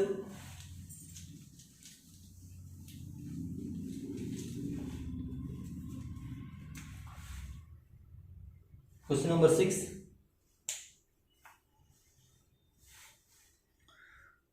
ఒక బ్యాంకు ఖాతాదారునికి అర్ధ సంవత్సరం ఆధారంగా 5% కాంపౌండ్ ఇంట్రెస్ట్ ఇస్తామని ప్రకటించింది. ఒక ఖాతాదారుడు ప్రతి జనవరి 1వ తేదీన, జూలై 1వ తేదీన 16,000 వంతున డిపాజిట్ చేస్తే సంవత్సరం చివర అతనికి వచ్చే వడ్డీ అని అడుగుతుండండి. సంవత్సరం చివర అతనికి వచ్చే వడ్డీ. మరొకసారి క్వశ్చన్ చూడండి, ఒక బ్యాంకు ఖాతాదారుడికి అర్ధ సంవత్సరం ఆధారంగా 5% కాంపౌండ్ ఇంట్రెస్ట్ ఇస్తామని ప్రకటించారండి. అయితే ఒక ఖాతాదారుడు ప్రతి జనవరి 1వ తేదీన, జూలై 1న 16,000 రూపాయల వంతున డిపాజిట్ చేస్తే ప్రతి సంవత్సరం చివర అతనికి వచ్చే వడ్డీ ఎంత ఉంటుంది? ప్రతి సంవత్సరం చివర చేస్తే సంవత్సరం చివర అతనికి వచ్చే వడ్డీ ఎంత అడుగుతుందండి. చూడండి, ఇక్కడ జనవరి 1, నెక్స్ట్ జూలై 1, ఇలా 2 సార్లు, ఇక్కడ 16,000 డిపాజిట్ చేశాడు, ఇక్కడ 16,000 డిపాజిట్ చేశాడండి. ఇక్కడ 16,000 డిపాజిట్స్కి 2 టర్మ్స్కి అతనికి ఇంట్రెస్ట్ పడుతుందండి. ఇక్కడ జూలై చేసినట్లయితే ఒక టర్మ్కి మాత్రమే ఇంట్రెస్ట్ పడుతుందండి. ఓకేనండి. అయితే అతనికి వచ్చే టోటల్ ఇంట్రెస్ట్ కావాలి. మనకి rate of interest is equal to R is equal to ఎంత ఇచ్చాడండి, 5% ఇచ్చాడండి. R is equal to 5%. దీనికి 2 times పడుతుంది కాబట్టి 2 times కడదామండి. ఫస్ట్ టర్మ్కి తీసుకున్నారు అనుకోండి, ఫస్ట్ టర్మ్ తీసుకుంటే ఈ 16,000కి ఇక్కడ మనకు 5% ఇచ్చాడండి, కానీ అర్ధ సంవత్సరానికి లెక్క ఏమన్నాడు, అర్ధ సంవత్సరం లెక్క ఏమన్నాడు ఏమవుతుందండి, 5/2 అవుతుంది, అంటే 5లో సగం అవుతుందండి. 5లో సగం అవుతుంది. ఇప్పుడు చూడండి 160, 1600 తీసుకున్నాం, 16,000 తీసుకున్నాం అనుకోండి. 16,000లో మనం 10% తీసుకున్నట్లయితే, అంటే దీన్ని చూడండి 5/2ని మనం 10/4 అని కూడా రాసుకోవచ్చు అండి. 10/4 అని రాసుకోవచ్చు. అంటే మనం ముందు 10% క్యాలిక్యులేట్ చేసి 4 చేసినట్లయితే మనకు ఆన్సర్ వచ్చేస్తుంది. 10% క్యాలిక్యులేట్ చేసి ఎంత అవుతుందండి, 16,000కి 10% 1600 అండి. 1600/4 అండి, అంటే ఏమవుతుందండి, 400 అవుతుందండి. 16/400 అంటే 400 అవుతుందండి.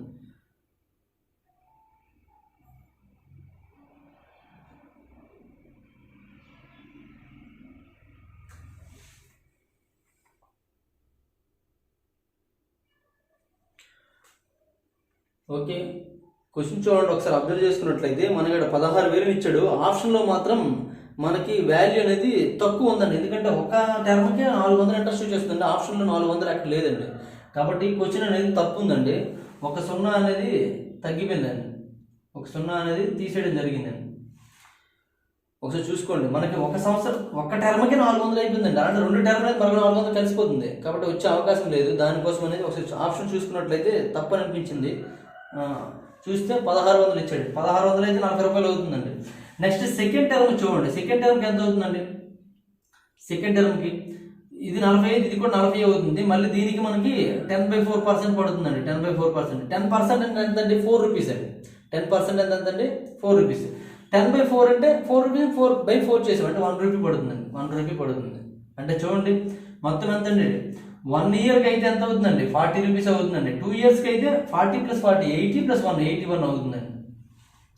ఇది అంటే 1 టర్మ్కి, ఇది 2 టర్మ్స్కి, అంటే ఈ వాల్యూ ఇదండి, ఈ వాల్యూ ఇదండి. మొత్తం కలిపడికి వడ్డీ రూపంలో వస్తుందో లేదండి? వస్తుందండి. ఎంత అవుతుందండి? 121 రూపాయి వస్తుందండి. ఎంత అవుతుందండి? 121 రూపాయి. అంటే బి ఆన్సర్ అవుతుందండి. ఓకేనండి. అదే మనకి ఇక్కడ 0 ఉందనుకోండి, మనకు 0 ఇక్కడ యాడ్ అవుతుంది అంతేనండి, ఇంకేం లేదు. ఓకేనండి. ఇక్కడ 0 ఉంటే ఇక్కడ 0 యాడ్ అవుతుంది. ఏమో ఆన్సర్ అనేది ఆ రేంజ్లో లేదు కాబట్టి ఒక 0 తగ్గించినామంటే, తగ్గించడం వల్ల మనకు ఆన్సర్ వచ్చిందండి. ఓకే, నెక్స్ట్ క్వశ్చన్ చూడండి.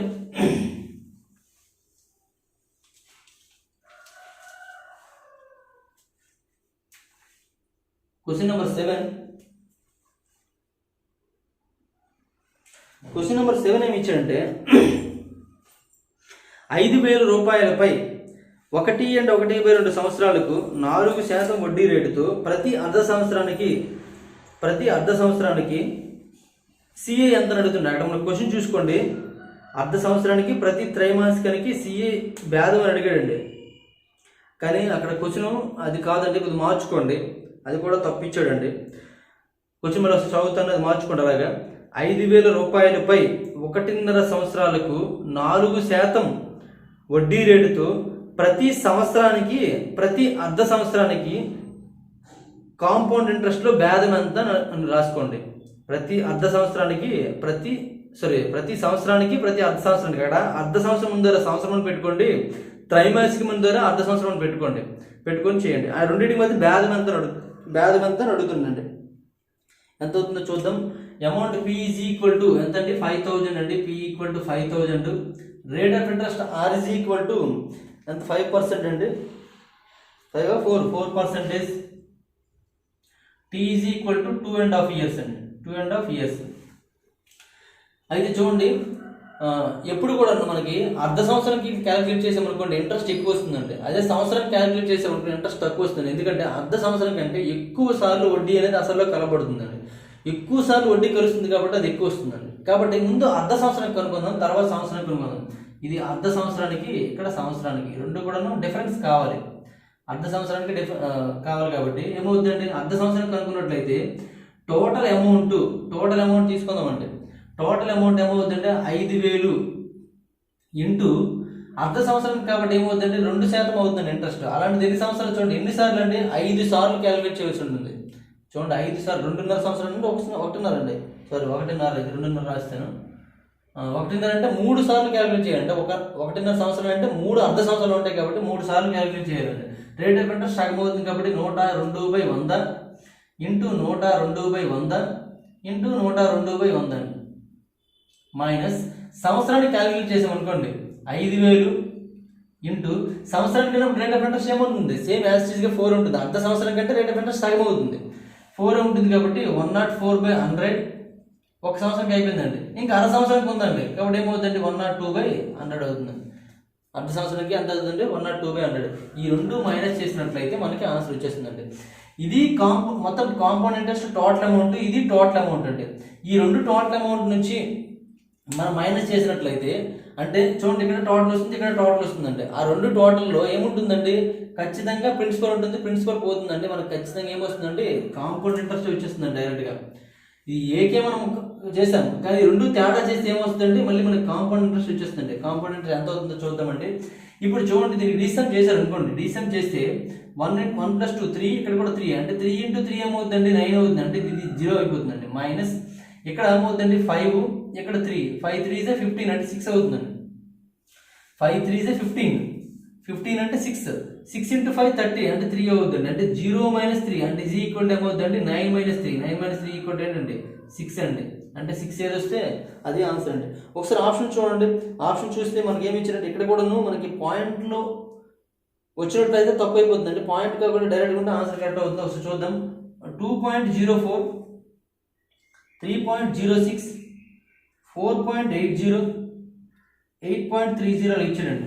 2.04 అంటే 6 వచ్చిందండి. ఇది 0 అయిపోతుంది. ఇది 3 అవుతుంది.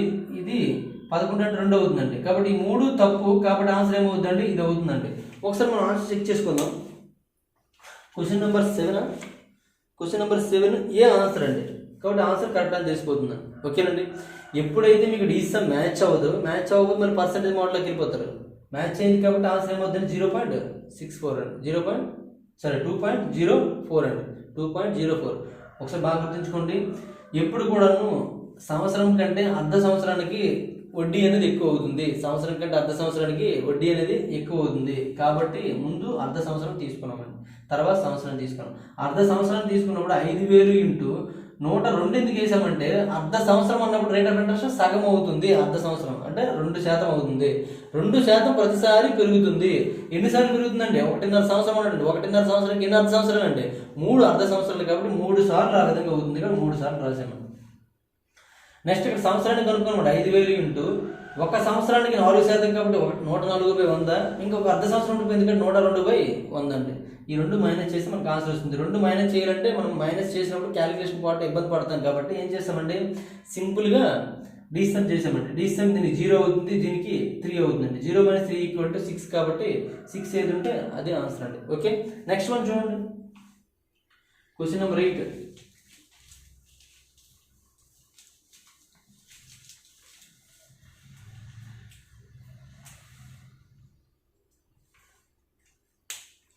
క్వశ్చన్ నెంబర్ 8 చూడండి.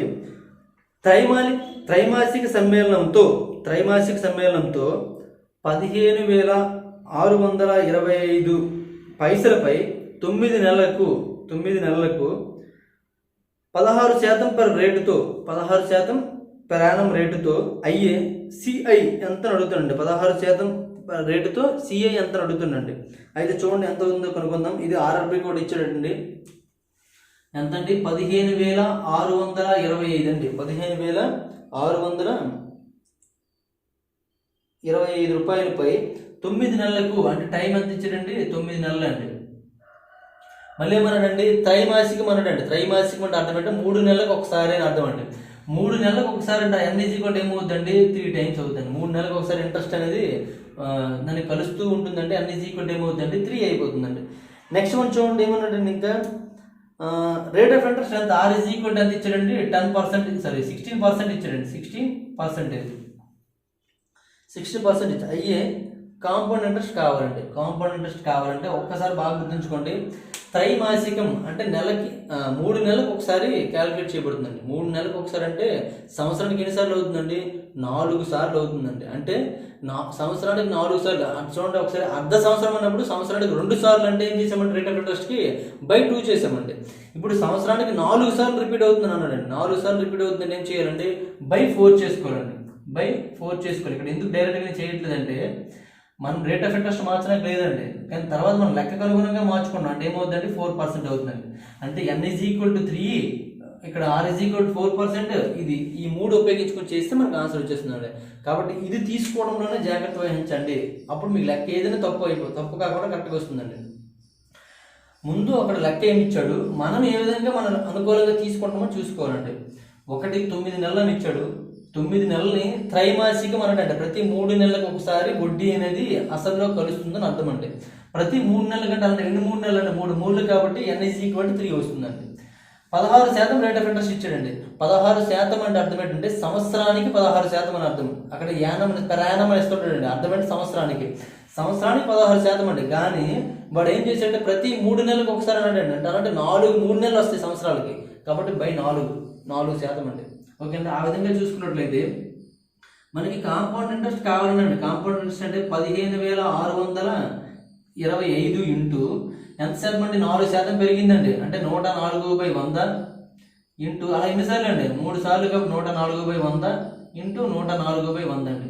ఇదంతా దేనికి ఫార్ములా అండి? ఏకి ఫార్ములా. మనకేం కావాలి? ఓన్లీ కాంపౌండ్ ఇంట్రెస్ట్ కావాలి. కాబట్టి ఏం చేయాలి? దీని నుంచి అసలు మైనస్ చేశారండి. 15,625 మైనస్ చేశారు. మైనస్ చేస్తే మనకు ఆన్సర్ వచ్చేస్తుంది. ఇప్పుడు మనం డిస్టెంప్లోకి వెళ్ళిపోదామండి. డిస్టెంప్లోకి వెళ్ళిపోతే ఇక్కడ మనకి ఏదైనా సింప్లిఫై చేయడానికి అవకాశం ఉందో చూసుకోండి. అవకాశం లేకపోతే వదిలేయండి. ఇప్పుడు చూడండి ఈ 3 కలిపి 9 అయిపోతుంది, తీసేయండి. 5 5 10 అంటే 1 అండి. అంటే డిస్టెంప్ ఇక్కడ 1 అవుతుంది, ఇక్కడ 5 అవుతుంది, ఇక్కడ కూడా 5, ఇక్కడ కూడా 5, అన్ని 5లే. 5 × 5 25 అంటే 7, లేదా 5 × 5 × 5 125 అవుతుంది. 125 ఎంత అవుతుందండి? 9 అయిపోతుందండి. ఓకేనా? లేకపోతే చూడండి 5 × 5 25 అంటే 7, 7 × 5 అంటే 35 అంటే 8 వస్తుందండి. ఓకే 8 అంటే డిసెమ్ ఏమవుతుందండి? ఇక్కడ టోటల్ 8 అవుతుందండి. ఇక్కడ డిసెమ్ ఎంత అవుతుంది? 1 అవుతుందండి. 2 మైనస్ చేస్తే ఎంత అండి? 7 అండి. ఒకసారి చూసుకోండి. 5 × 5 25 అండి, 25 అంటే 7, 75 ఎంత అండి 35 అంటే 3 + 5 8 అవుతుందండి. 8 × 1 8 అండి. కాబట్టి 8 మైనస్ ఇక్కడ దీని తీసాం ఎంత అవుతుందండి 1 అవుతుందండి. 8 - 1 = 7. అంటే ఆన్సర్లో ఏదైతే 7 ఉంటుందో అది ఆన్సర్ అవ్వచ్చు. ఒకసారి చూద్దాం. క్వశ్చన్ నెంబర్ 8 కదండి. 8 చూడండి ఏమి ఇచ్చాడండి. 1851 1941 1951 1961 అండి. ఇలా ఇచ్చాడండి ఆప్షన్స్. ఒకసారి డిసమ్ చేసండి. డిసమ్ చేస్తే దీని డిసమ్ 6 అండి. దీని డిసమ్ చూడండి 6 అండి. దీని డిసమ్ చూడండి 7 అండి. దీని డిసమ్ చూడండి 8 అండి. ఫాస్ట్గా చేయాలండి డిసమ్. చూడండి 8 1 9 తీసేయండి. 5 6 5 1 6 9 తీసేయండి 6 అలా 9 తీసేయండి 7. కాబట్టి మనకి ఏం కావాలి 7 కావాలి కాబట్టి 7 ఉండేది ఆన్సర్ అవుతుంది. 7 ఉండేది ఆన్సర్. కాబట్టి 1951 అనేది కరెక్ట్ ఆన్సర్ అండి. ఒకసారి చూద్దాం. 8 1 సి ఆన్సర్ అండి. C answer. ఓకేనండి. ఇది మనం డిస్టమ్ మోడల్లో చేసినట్లయితే. అయితే మనకి సిఏ అడిగారు కదా సార్, సిఏ అడిగినప్పుడు మరి మీరు పర్సంటేజ్ మోడల్లో చేయొచ్చు కదా సార్ అని అనొచ్చు. మీరు పర్సంటేజ్ మోడల్లో చేయొచ్చండి, చేయకూడదని ఏం లేదండి. పర్సంటేజ్ మోడల్లో చేస్తే మీకు క్యాలిక్యులేషన్ పార్ట్ అనేది కొద్దిగా కష్టం అవుతుందనే ఉద్దేశంతో నేను ఇలా చేశాను. పర్సంటేజ్ మోడల్లో కూడా చేసుకోవచ్చు, చేయకూడదని ఏం లేదు. పర్సంటేజ్ మోడల్లో చేస్తే ఇక్కడ చూడతారు ఇంతకుముందు ఏముండేవండి, జీరోలు ఉండేవండి. జీరోలు ఉన్నప్పుడు పర్సంటేజ్ కనుక్కోవడం చాలా సింపుల్ అండి. ఎందుకంటే 10% కనుక్కుంటాం, దాంట్లో సగం చేస్తాం, ఏదో చేస్తున్నాము. కానీ ఇక్కడ జీరోలు లేవండి. జీరోలు లేనప్పుడు పర్సంటేజ్ కనుక్కోవడం అనేది కొద్దిగా ఇబ్బందికరంగా ఉంటుంది అనే ఉద్దేశంతో మనం ఇక్కడ పర్సంటేజ్ అనేది పర్సెంట్ మోడల్లో చేయలేదండి. పర్సెంటేజ్ మోడల్లో చేసినా కరెక్ట్గా ఆన్సర్ వస్తుంది, రాదనేమి ఉండదు, కొద్దిగా కష్టం అవుతుంది. ఎవరైతే మ్యాథ్స్ స్టూడెంట్ అవుతారో వాళ్ళు పర్సెంటేజ్ మోడల్లో చేయడానికి ఇష్టపడతారండి. మనం మ్యాథ్స్ స్టూడెంట్ కాదు కాబట్టి ఎక్కువసేపు దీనికి ఇంపార్టెన్స్ ఇవ్వండి. కొన్నిసార్లు దీనివల్ల అర్థం కాకపోతే, దీనివల్ల చేయలేకపోతే దానికి ఇంపార్టెన్స్ ఇవ్వండి. ఓకే, క్వశ్చన్ బట్టి మారిపోవాలండి, అంత ఇంకేం లేదు. అయితే ఇది చేసిన తర్వాత మారిపోవాలంటే చేయకుండా కూడా మారిపోవచ్చు, చేయకుండా కూడాను మారిపోవచ్చు. క్వశ్చన్ బట్టే మారిపోవాలి. అంతే పర్సెంటేజ్ కట్టగలమా లేదా చూసుకుంటారు. కట్టలేమో అనుకుంటే డిసెంబర్లోకి వెళ్ళిపోతారు. నెక్స్ట్ వన్ చూడండి. క్వశ్చన్ నెంబర్ 9 చూడండి. కొంతకాలం అంటే కొంత అసలుపై 5% per annum రేటుతో, కొంత అసలుపై 5% per annum రేటుతో 2 సంవత్సరాలకు ఎస్ఐ ఎంత అవుతుందండి 50 రూపాయలు. అంతే అసలుపై అదే రేటుతో కాలానికి అయ్యే సిఐ ఎంత అని అడుగుతానండి. చూడండి, కొంత అసలుపై 5% per annum రేటుతో 2 సంవత్సరాలకు అయ్యే ఎస్ఐ ఎంత అండి 50 రూపాయలు అండి. అంటే ఇక్కడ మనకి ఎస్ఐ ప్రిన్సిపల్ తెలియదండి. టైం ఇచ్చాడండి 2 years అండి. రేట్ ఆఫ్ ఇంట్రెస్ట్ R=5% అని ఇచ్చాడండి. R=5% ఇచ్చాడండి. అయితే ఇక్కడ సింపుల్ ఇంట్రెస్ట్ కూడా ఇచ్చాడండి. ఎంతండి, సింపుల్ ఇంట్రెస్ట్ =50 అని ఇచ్చాడు. అయితే కాంపౌండ్ ఇంట్రెస్ట్ కనుక్కోమంటున్నాడు. అదే టైంకి అదే అసలుకి కాంపౌండ్ ఇంట్రెస్ట్ కనుక్కోమంటున్నాడు. అయితే దీనికి మనకు ఒక ఫార్ములా ఉంటుందండి. కాంపౌండ్ ఇంట్రెస్ట్ కనుక్కోవడానికి కాంపౌండ్ ఇంట్రెస్ట్ కాదు, కాంపౌండ్ ఇంట్రెస్ట్ సింపుల్ ఇంట్రెస్ట్ మధ్య భేదం కనుక్కొని లేదా అలాంటివి చేయొచ్చండి. మనకి అవన్నీ వద్దండి, మనకు ఒకటే కాన్సెప్ట్. ఇప్పుడు మనకి సింపుల్ ఇంట్రెస్ట్ ఇచ్చాడండి. సింపుల్ ఇంట్రెస్ట్ SI ఏమని చెప్పామంటే మనం TR% అని చెప్పాము. T/R అంటే 5 × 2 10% అండి. అంటే 10% = 50 అయినట్లయితే మనకి ప్రిన్సిపల్ P ఏంటండి 100%. 100% ఈక్వల్ ఎంత, 10% 50 అయితే 100% ఎంత అవుతుందండి 500 అవుతుంది. అంటే P = 500 వస్తుందండి. మనకి ఏం కనుక్కోవాలి, సిఐ కనుక్కోవాలి. సిఐ కనుక్కోండి. సిఐ 2 సంవత్సరాలకి కాబట్టి మనం పర్సెంటేజ్ మోడల్లో చేద్దామండి. 500కి మొదటి సంవత్సరానికి ఇంట్రెస్ట్ ఎంత పడుతుందండి 5% ఎక్కువైతే 10% 50 అండి, 5% అంటే 25 అవుతుందండి. సెకండ్ ఇయర్ చూసుకున్నట్లయితే మళ్ళీ 25 అవుతుంది. మళ్ళీ ఈ 25కి 5% పడుతుందండి. 5% చూడండి ఎంత అవుతుందండి. 10% చూసుకున్నట్లయితే మనకి 2.5 అవుతుంది, అందులో సగం అండి. లేదంటే మీరు 125 తీసుకుని చేసుకోవచ్చు, లేదా 1.25 అవుతుంది. 1.25 అవుతుంది. ఇప్పుడు రెండు కలపండి, కలిపితే ఏమవుతుందండి, ఇది 50 + 1.25 అండి. ఎంత అవుతుందండి 51.25 అవుతుంది. 51.25 ఫస్ట్ వన్ ఆన్సర్ అవుతుందండి. First one answer. Ninth one question number 9 ఏ ఆన్సర్ అవుతుందండి. ఇలా పర్సెంటేజ్ మోడల్లో చేయొచ్చు. లేదు నా డీసమ్మే చేస్తానంటే నాకు ఒకటే వచ్చాను అనుకుంటే ఆ డీసమ్లో కూడా చేయండి. డీసమ్లో చేసినప్పుడు ఏమవుతుందండి, సిఐ = 500 ఇంటూ ఎంత అంటే రేట్ ఆఫ్ ఇంట్రెస్ట్ 5% కాబట్టి 105/100 ఇంటూ 105/100 అండి. మనకేం కావాలంటే సింపుల్ కాంపౌండ్ ఇంట్రెస్ట్ కావాలి కాబట్టి దీని నుంచి ఏం చేయాలండి, అసలు అనేది మైనస్ చేయండి. ఇప్పుడు మనకి ఏం చేస్తున్నాం, ఏమంటారు, డీసమ్ చేశారు అనుకోండి. 6 × 6 అంటే 0 వచ్చేస్తుంది. 0 - 5 అంటే 0 - 5 అంటే అంత 9 - 4 అవుతుంది. కాబట్టి DSM ఎంత అంటే 4 అండి. DSM ఏదైతే 4 అవుతుందో అదే ఆన్సర్ అవుతుందండి. DSM చూడండి, ఆప్షన్ చూడండి ఏమి ఇచ్చాడండి, 51.25, 52, 54.25, 60 అని ఇచ్చాడండి. ఇప్పుడు DSM చూడండి 5, 5, 10 ప్లస్ 3 13, 13 అంటే DSM 4 అండి. ఇక్కడ DSM ఎంత అండి 7 అండి. ఇక్కడ DSM చూడండి 4 2 పోతే 7 అండి. ఇక్కడ DSM 6 అండి. మనకేం కాదు, DSM 4 ఉంది ఆన్సర్ అండి. ఇక్కడ 4 ఉంది ఆన్సర్, ఫస్ట్ వన్ ఆన్సర్. ఇక్కడ చూడండి, ఇక్కడ ఆన్సర్ సరిపోతుందా లేదండి. ఈ విధంగా మనం DSM ద్వారా చేసుకోవచ్చు, లేదంటే పర్సంటేజ్ మోడల్ చేసుకోవచ్చు. కానీ ఎంత సింపుల్ క్వశ్చన్స్కి మనం ఏంటంటే పర్సంటేజ్ మోడల్లో చేయడానికి ప్రయత్నించండి, ఎందుకంటే ప్రాక్టీస్ అవుతుంది. అప్పుడు మీకు ఆటోమేటిక్గా అర్థమైపోతుందండి, ఎగ్జామ్లో ఈ మెథడ్ చేయాలని మీకు ఆటోమేటిక్గా అర్థమైపోతుందండి. కాబట్టి చూసుకోండి. నెక్స్ట్ క్వశ్చన్ చూడండి, క్వశ్చన్ నెంబర్ 10.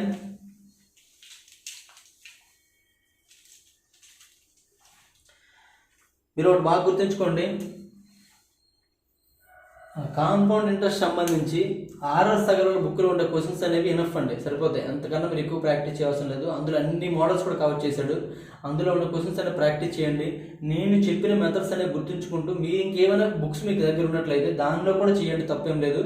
దానిలో చేసి ఆప్షన్ ద్వారా వస్తుందా రావట్లేదా, మన ఈ పర్సంటేజ్ బట్టి DSM బట్టి వస్తుందా రావట్లేదా చూసుకొని, రానట్లయితే మన డౌట్ గ్రూప్ ఉంది కాబట్టి డౌట్ గ్రూప్లో పెట్టండి. ఓకేనండి. నెక్స్ట్ మనకు కావాలంటే ఎవరికైనా కొత్త వాళ్ళు వీడియో చూసినట్లయితే వాళ్ళకి డౌట్ గ్రూప్ అనేది ఉండకపోవచ్చు.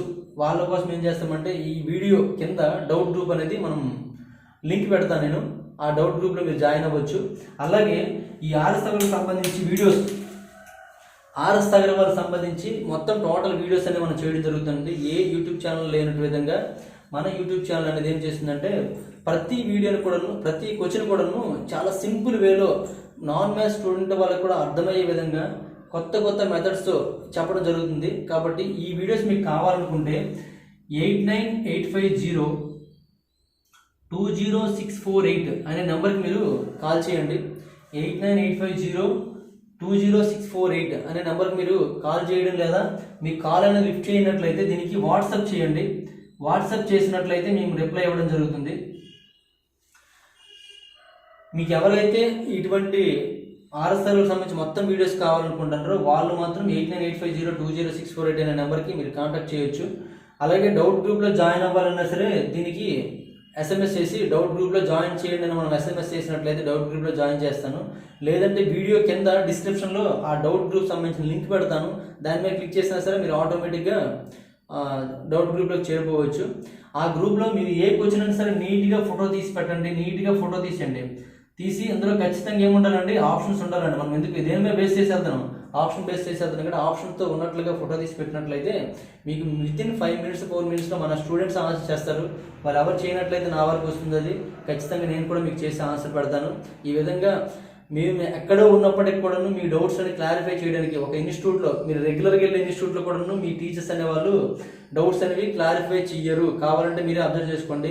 ప్రతి ఇన్స్టిట్యూట్లో మీకు టీచర్స్ ఉంటారు, ఆర్థమెటిక్ ఫ్యాకల్టీ ఉంటారు, కానీ డౌట్ అడడానికి వెళ్తే వాడు చిరాగ్గా బయటకు వెళ్ళిపోతుంటాడు.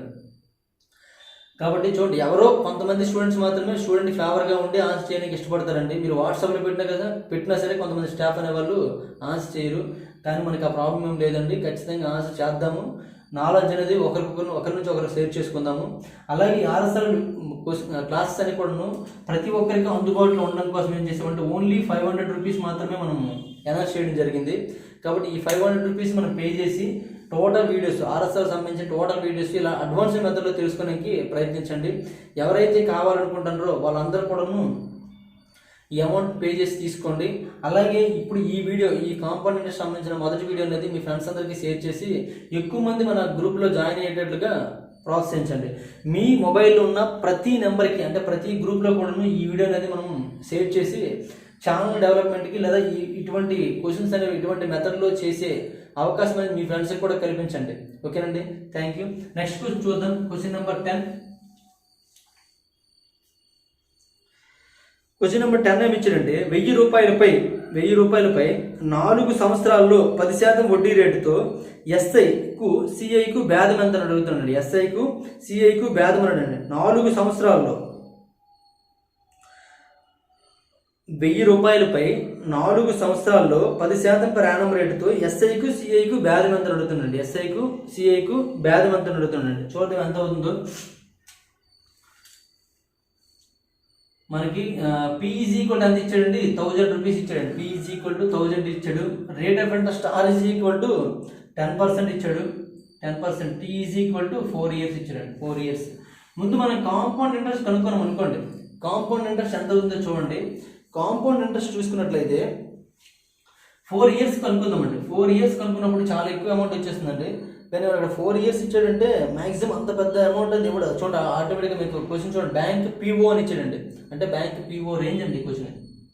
మీ ఆల్రెడీ చిన్న చిన్న వాళ్ళకి అంటే చిన్న చిన్న ఎగ్జామ్స్కి రాసేవారు. ఎస్ఐ కానిస్టేబుల్ కూడా ఇంత పెద్ద క్వశ్చన్. 4 సంవత్సరాలు ఇవ్వడండి. మ్యాక్సిమం మీకు ఎంత అంటే 3 సంవత్సరాలు అద్దండి. 3 సంవత్సరాలతో ఆపేస్తారు మీకు. 4 సంవత్సరాలకి ఇవ్వడు.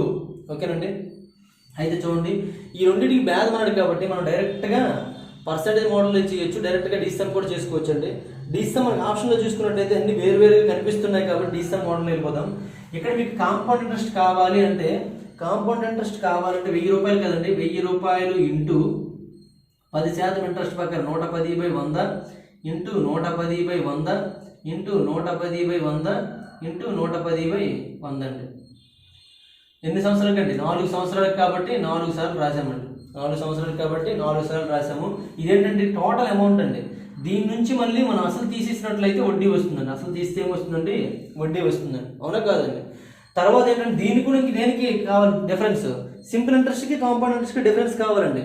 సింపుల్ ఇంట్రెస్ట్ ఏమవుతుందండి? Simple interest I is equal to PTR/100 కదండి. I ఈజ్ ఈక్వల్ టు ఏంటంటే PTR/100. లేదా పర్సంటేజ్ మోడల్లో కూడా చేసుకోవచ్చు. ఇక్కడ మన పర్సంటేజ్ కాదు కాబట్టి ఫార్ములా వేద్దామండి. అంటే ఎంత 1000 ఇంటూ T ఎంత అండి? 4 years. 1000 సున్నా లేదు. 1000 ఇంటూ 4 ఇంటూ R అంతా 10% కాబట్టి 10/100 అండి. ఇది క్వశ్చన్ అండి. ఇవన్నీ అంతా ఇది చేసి ఇది మైనస్ చేసినట్లయితే మనకు ఆన్సర్ వచ్చేస్తుందండి. అంటే ఇదంతా చేస్తామండి, చేయము. డిసమ్ చేసేయండి. దీన్ని డిసమ్ 1 2 2 2 2 2 ఇంటూ 2 ఇంటూ 2 అంటే 16 వస్తుందండి. 16 అంటే 7 7 - 1 అంటే ఎంత అండి? 6 అండి. ఇక్కడ వరకు 6 వచ్చిందండి. మైనస్ ఇక్కడ ఎంత వస్తుంది చూడండి. 4 ఇంటూ 1 1 1 4 అంటే 6 - 4 అంటే 2 అండి. డిసమ్ 2 అండి. డిసమ్ 2 ఏదవుతుందో అదే ఆన్సర్ అండి. ఒకసారి ఆప్షన్ చూడండి. 31 32.10 40.40 64.10 ఇచ్చాడండి.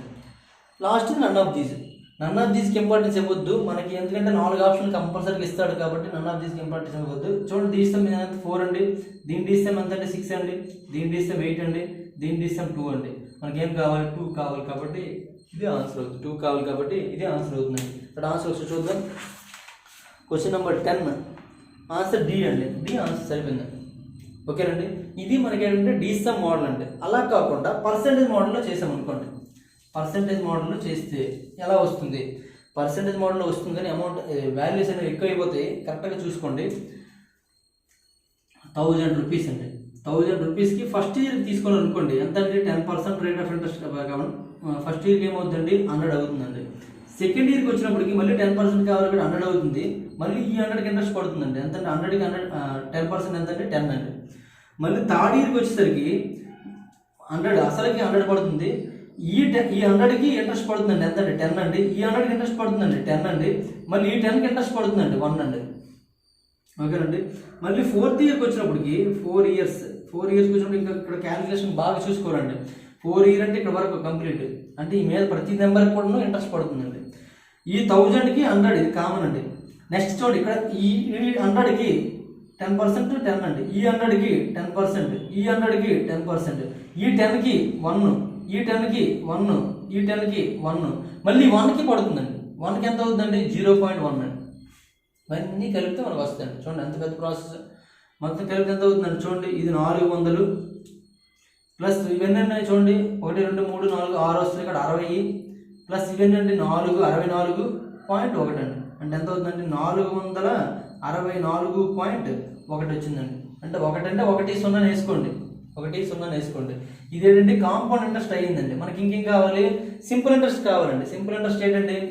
మనకి TR% simple interest 100% is equal to 1000 రూపాయలు అయినట్లయితే 100% ఈజ్ ఈక్వల్ టు 1000 రూపాయలు అయినట్లయితే మనకేంటి కావాలి, సింపుల్ ఇంట్రెస్ట్ కావాలంటే TR%, T ఇంటూ ఆర్ అంటే 40% కావాలి. 40% ఈజ్ ఈక్వల్ టు ఎంత, 100% అంటే 100% ఈజ్ ఈక్వల్ టు 1000 రూపాయలు అయినట్లయితే ఇంటూ ఏమవుతుందండి 10 అవుతుంది కదా, ఇక్కడ కూడా ఇంటూ 10 అంటే ఏమవుతుంది 400 అవుతుందండి. అంటే సింపుల్ ఇంట్రెస్ట్ వచ్చేసరికి 400 అండి, కాంపౌండ్ ఇంట్రెస్ట్ వచ్చేసరికి ఎంత అండి 464.10 అండి. ఈ రెండింటి మధ్య తేడా కావాలండి. తేడా అంటే మైనస్ చేసేది, దీని నుంచి 400 మైనస్ చేసినట్లయితే ఎంత అవుతుందండి 1064 64.10 అండి. ఇంతకుముందు కూడా ఎంత వచ్చిందండి 64.10 వచ్చిందండి. ఓకేనండి. ఇలా పర్సంటేజ్ మోడల్లో చేయొచ్చు, ఇలా డీసమ్లో కూడా చేయొచ్చు. డీసమ్లో చేసినప్పుడు మాత్రం కంపల్సరీగా ఇది కేర్ఫుల్గా వేసుకోవాలండి. కరెక్ట్గా అక్కడ ఏం అడిగాడు ఏం చేస్తానో మనం కరెక్ట్ కేర్ఫుల్గా వేసుకోవాలండి. మనం ఇక్కడ కాంపౌండ్ ఇంట్రెస్ట్ అనేది వేసామండి. కాంపౌండ్ ఇంట్రెస్ట్లో ఇక్కడ నుంచి ఇక్కడ వరకు ఏంటంటే కాంపౌండ్ ఇంట్రెస్ట్లో టోటల్ అమౌంట్ ఫార్ములా అండి. మనకి ఇంట్రెస్ట్ కావాలి అంటే దాన్ని ఖచ్చితంగా అసలు మైనస్ చేయాలి. అంటే దాని అంతా ఒక బ్రాకెట్ పెట్టుకున్నాం అంటే ఈ బ్రాకెట్లో ఉన్నదంతా కూడా ఏంటంటే కాంపౌండ్ ఇంట్రెస్ట్ అని అర్థం. Next is equal to PTR కూడా చేస్తుంది. ఇది సింపుల్ ఇంట్రెస్ట్ అండి. అంటే ఈ రెండింటికి ఏం చేసామంటే మైనస్ చేసామండి. మైనస్ చేస్తేనే ఈ డిసమ్ 2 వచ్చిందండి. అక్కడ మీరు ఆ ఈక్వేషన్ అనేది కరెక్ట్గా వేయడం రావాలి. కరెక్ట్గా వేయడం వచ్చినట్లయితేనే మీరు ఆన్సర్ అనేది సింపుల్గా చేయగలరు. ఓకేనండి. ఈ విధంగా నెక్స్ట్ క్వశ్చన్స్ కూడా చేయడానికి ప్రయత్నించండి. మనం ఏ విధంగా చేస్తాం దానికి ప్రాక్టీస్ కూడా అవుతుంది కాబట్టి ప్రతి ఒక్కరు కూడా నెక్స్ట్ క్వశ్చన్ చేయండి. మనం వీడియో కూడా తర్వాత చూద్దాం. ఓకే, ఇటువంటి వీడియోస్ ఈ కాంపౌండ్ ఇంట్రెస్ట్ వీడియో అనేది మీ ఫ్రెండ్స్ అందరికి కూడాను, మీ ఫ్రెండ్స్కి ప్లస్ మీ మొబైల్లో ఉన్న అన్ని గ్రూప్స్కి కూడా సెండ్ చేయండి. ఎవరైతే కాంపిటేటివ్ ఎగ్జామ్స్ ప్రిపేర్ అవుతున్నారో చాలా పెద్ద పెద్ద కోచింగ్ సెంటర్లో కూడాను ఈ కోచింగ్ తీసుకునే వాళ్ళు ఉంటారండి. తీసుకున్న వాళ్ళకి ఈ డీసమ్ మెథడ్లో, ఈ పర్సంటేజ్ మెథడ్లో కూడా చెప్తారండి ఖచ్చితంగా. కానీ డీసమ్ మెథడ్లో చెప్పరండి. పర్సంటేజ్ మెథడ్ కానీ కొన్నిసార్లు డీసమ్ మెథడ్ చాలా సింపుల్గా ఉంటుంది. కాబట్టి ఈ నాలెడ్జ్ అనేది మీ ఫ్రెండ్స్ అందరికీ షేర్ చేసుకోవడానికి అవకాశం ఇవ్వండి. వాళ్ళకు కూడా నేర్చుకోవడానికి అవకాశం ఇవ్వండి. కాబట్టి ప్రతి ఒక్కరు ఏం చేస్తారంటే ఈ కాంపౌండ్ ఇంట్రెస్ట్ అనే వీడియో అనేది మీ మొబైల్లో ఉన్న గ్రూప్స్ అన్నింటికి కూడా పంపించండి. మా మీద గౌరవంతో అలాగే నాలెడ్జ్ అనేది ఒక దగ్గర నుండి ఒకరు మారాలి. కాబట్టి కోచింగ్ సెంటర్లో వేలకు ఫీజులు కట్టుకొని ఇటువంటి అడ్వాన్స్ మెథడ్ తెలుసుకోలేకపోతున్నారు. కాబట్టి చాలా తక్కువ అమౌంట్తో మనం అందిస్తున్నాం. కాబట్టి ఈ ఒక్క వీడియో అనేది మాత్రం ప్రతి ఒక్కరు కూడాను మీ మొబైల్లో ఉన్న గ్రూప్ అన్నింటికి కూడా సెండ్ చేస్తారని నేను ఆశిస్తున్నాను. ఓకే, అలాగే మీకు ఏమైనా దీని పరంగా డౌట్స్ ఏమైనా ఉన్నట్లయితే మనకి డౌట్స్ గ్రూప్ కూడాను ఈ వాట్సాప్ కింద మనము లింక్ ఇవ్వడం జరుగుతుంది. ఆ లింక్లో మనం జాయిన్ అయినట్లయితే డౌట్స్ అనేది అందులో మనం క్లారిఫై చేసుకోవచ్చు. ఓకే, అలాగే మీరు ఖచ్చితంగా ఏం చేస్తారండి, ఏమైనా మీకు మ్యాథ్స్ పరంగా డౌట్స్ ఉన్నట్లయితే దీని నెంబర్కి మీరు కాంటాక్ట్ చేసుకోవచ్చు. 8985020648 అనే నెంబర్కి మీరు వాట్సాప్ రూపంలో కానీ కాల్ రూపంలో కానీ చేయొచ్చు. ఒకసారి మీరు కాల్ లిఫ్ట్ చేయనట్లయితే ఖచ్చితంగా మరి కాల్ చేయొద్దండి. మేమే ఈవినింగ్ మరి కాల్ చేస్తాను. కాల్ లిఫ్ట్ చేయకపోయినా సరే మీరు వాట్సాప్ మెసేజ్ చేయొచ్చు అండి. వాట్సాప్ మెసేజ్ చేయనప్పుడు ఏదైనా బ్రేక్ టైంలో కూడా నేను ఆన్సర్ చేసే అవకాశం ఉంటుంది. కాబట్టి వాట్సాప్కి ఎక్కువ ఇంపార్టెన్స్ ఇవ్వండి కాల్ కంటే. Okay, thank you for watching.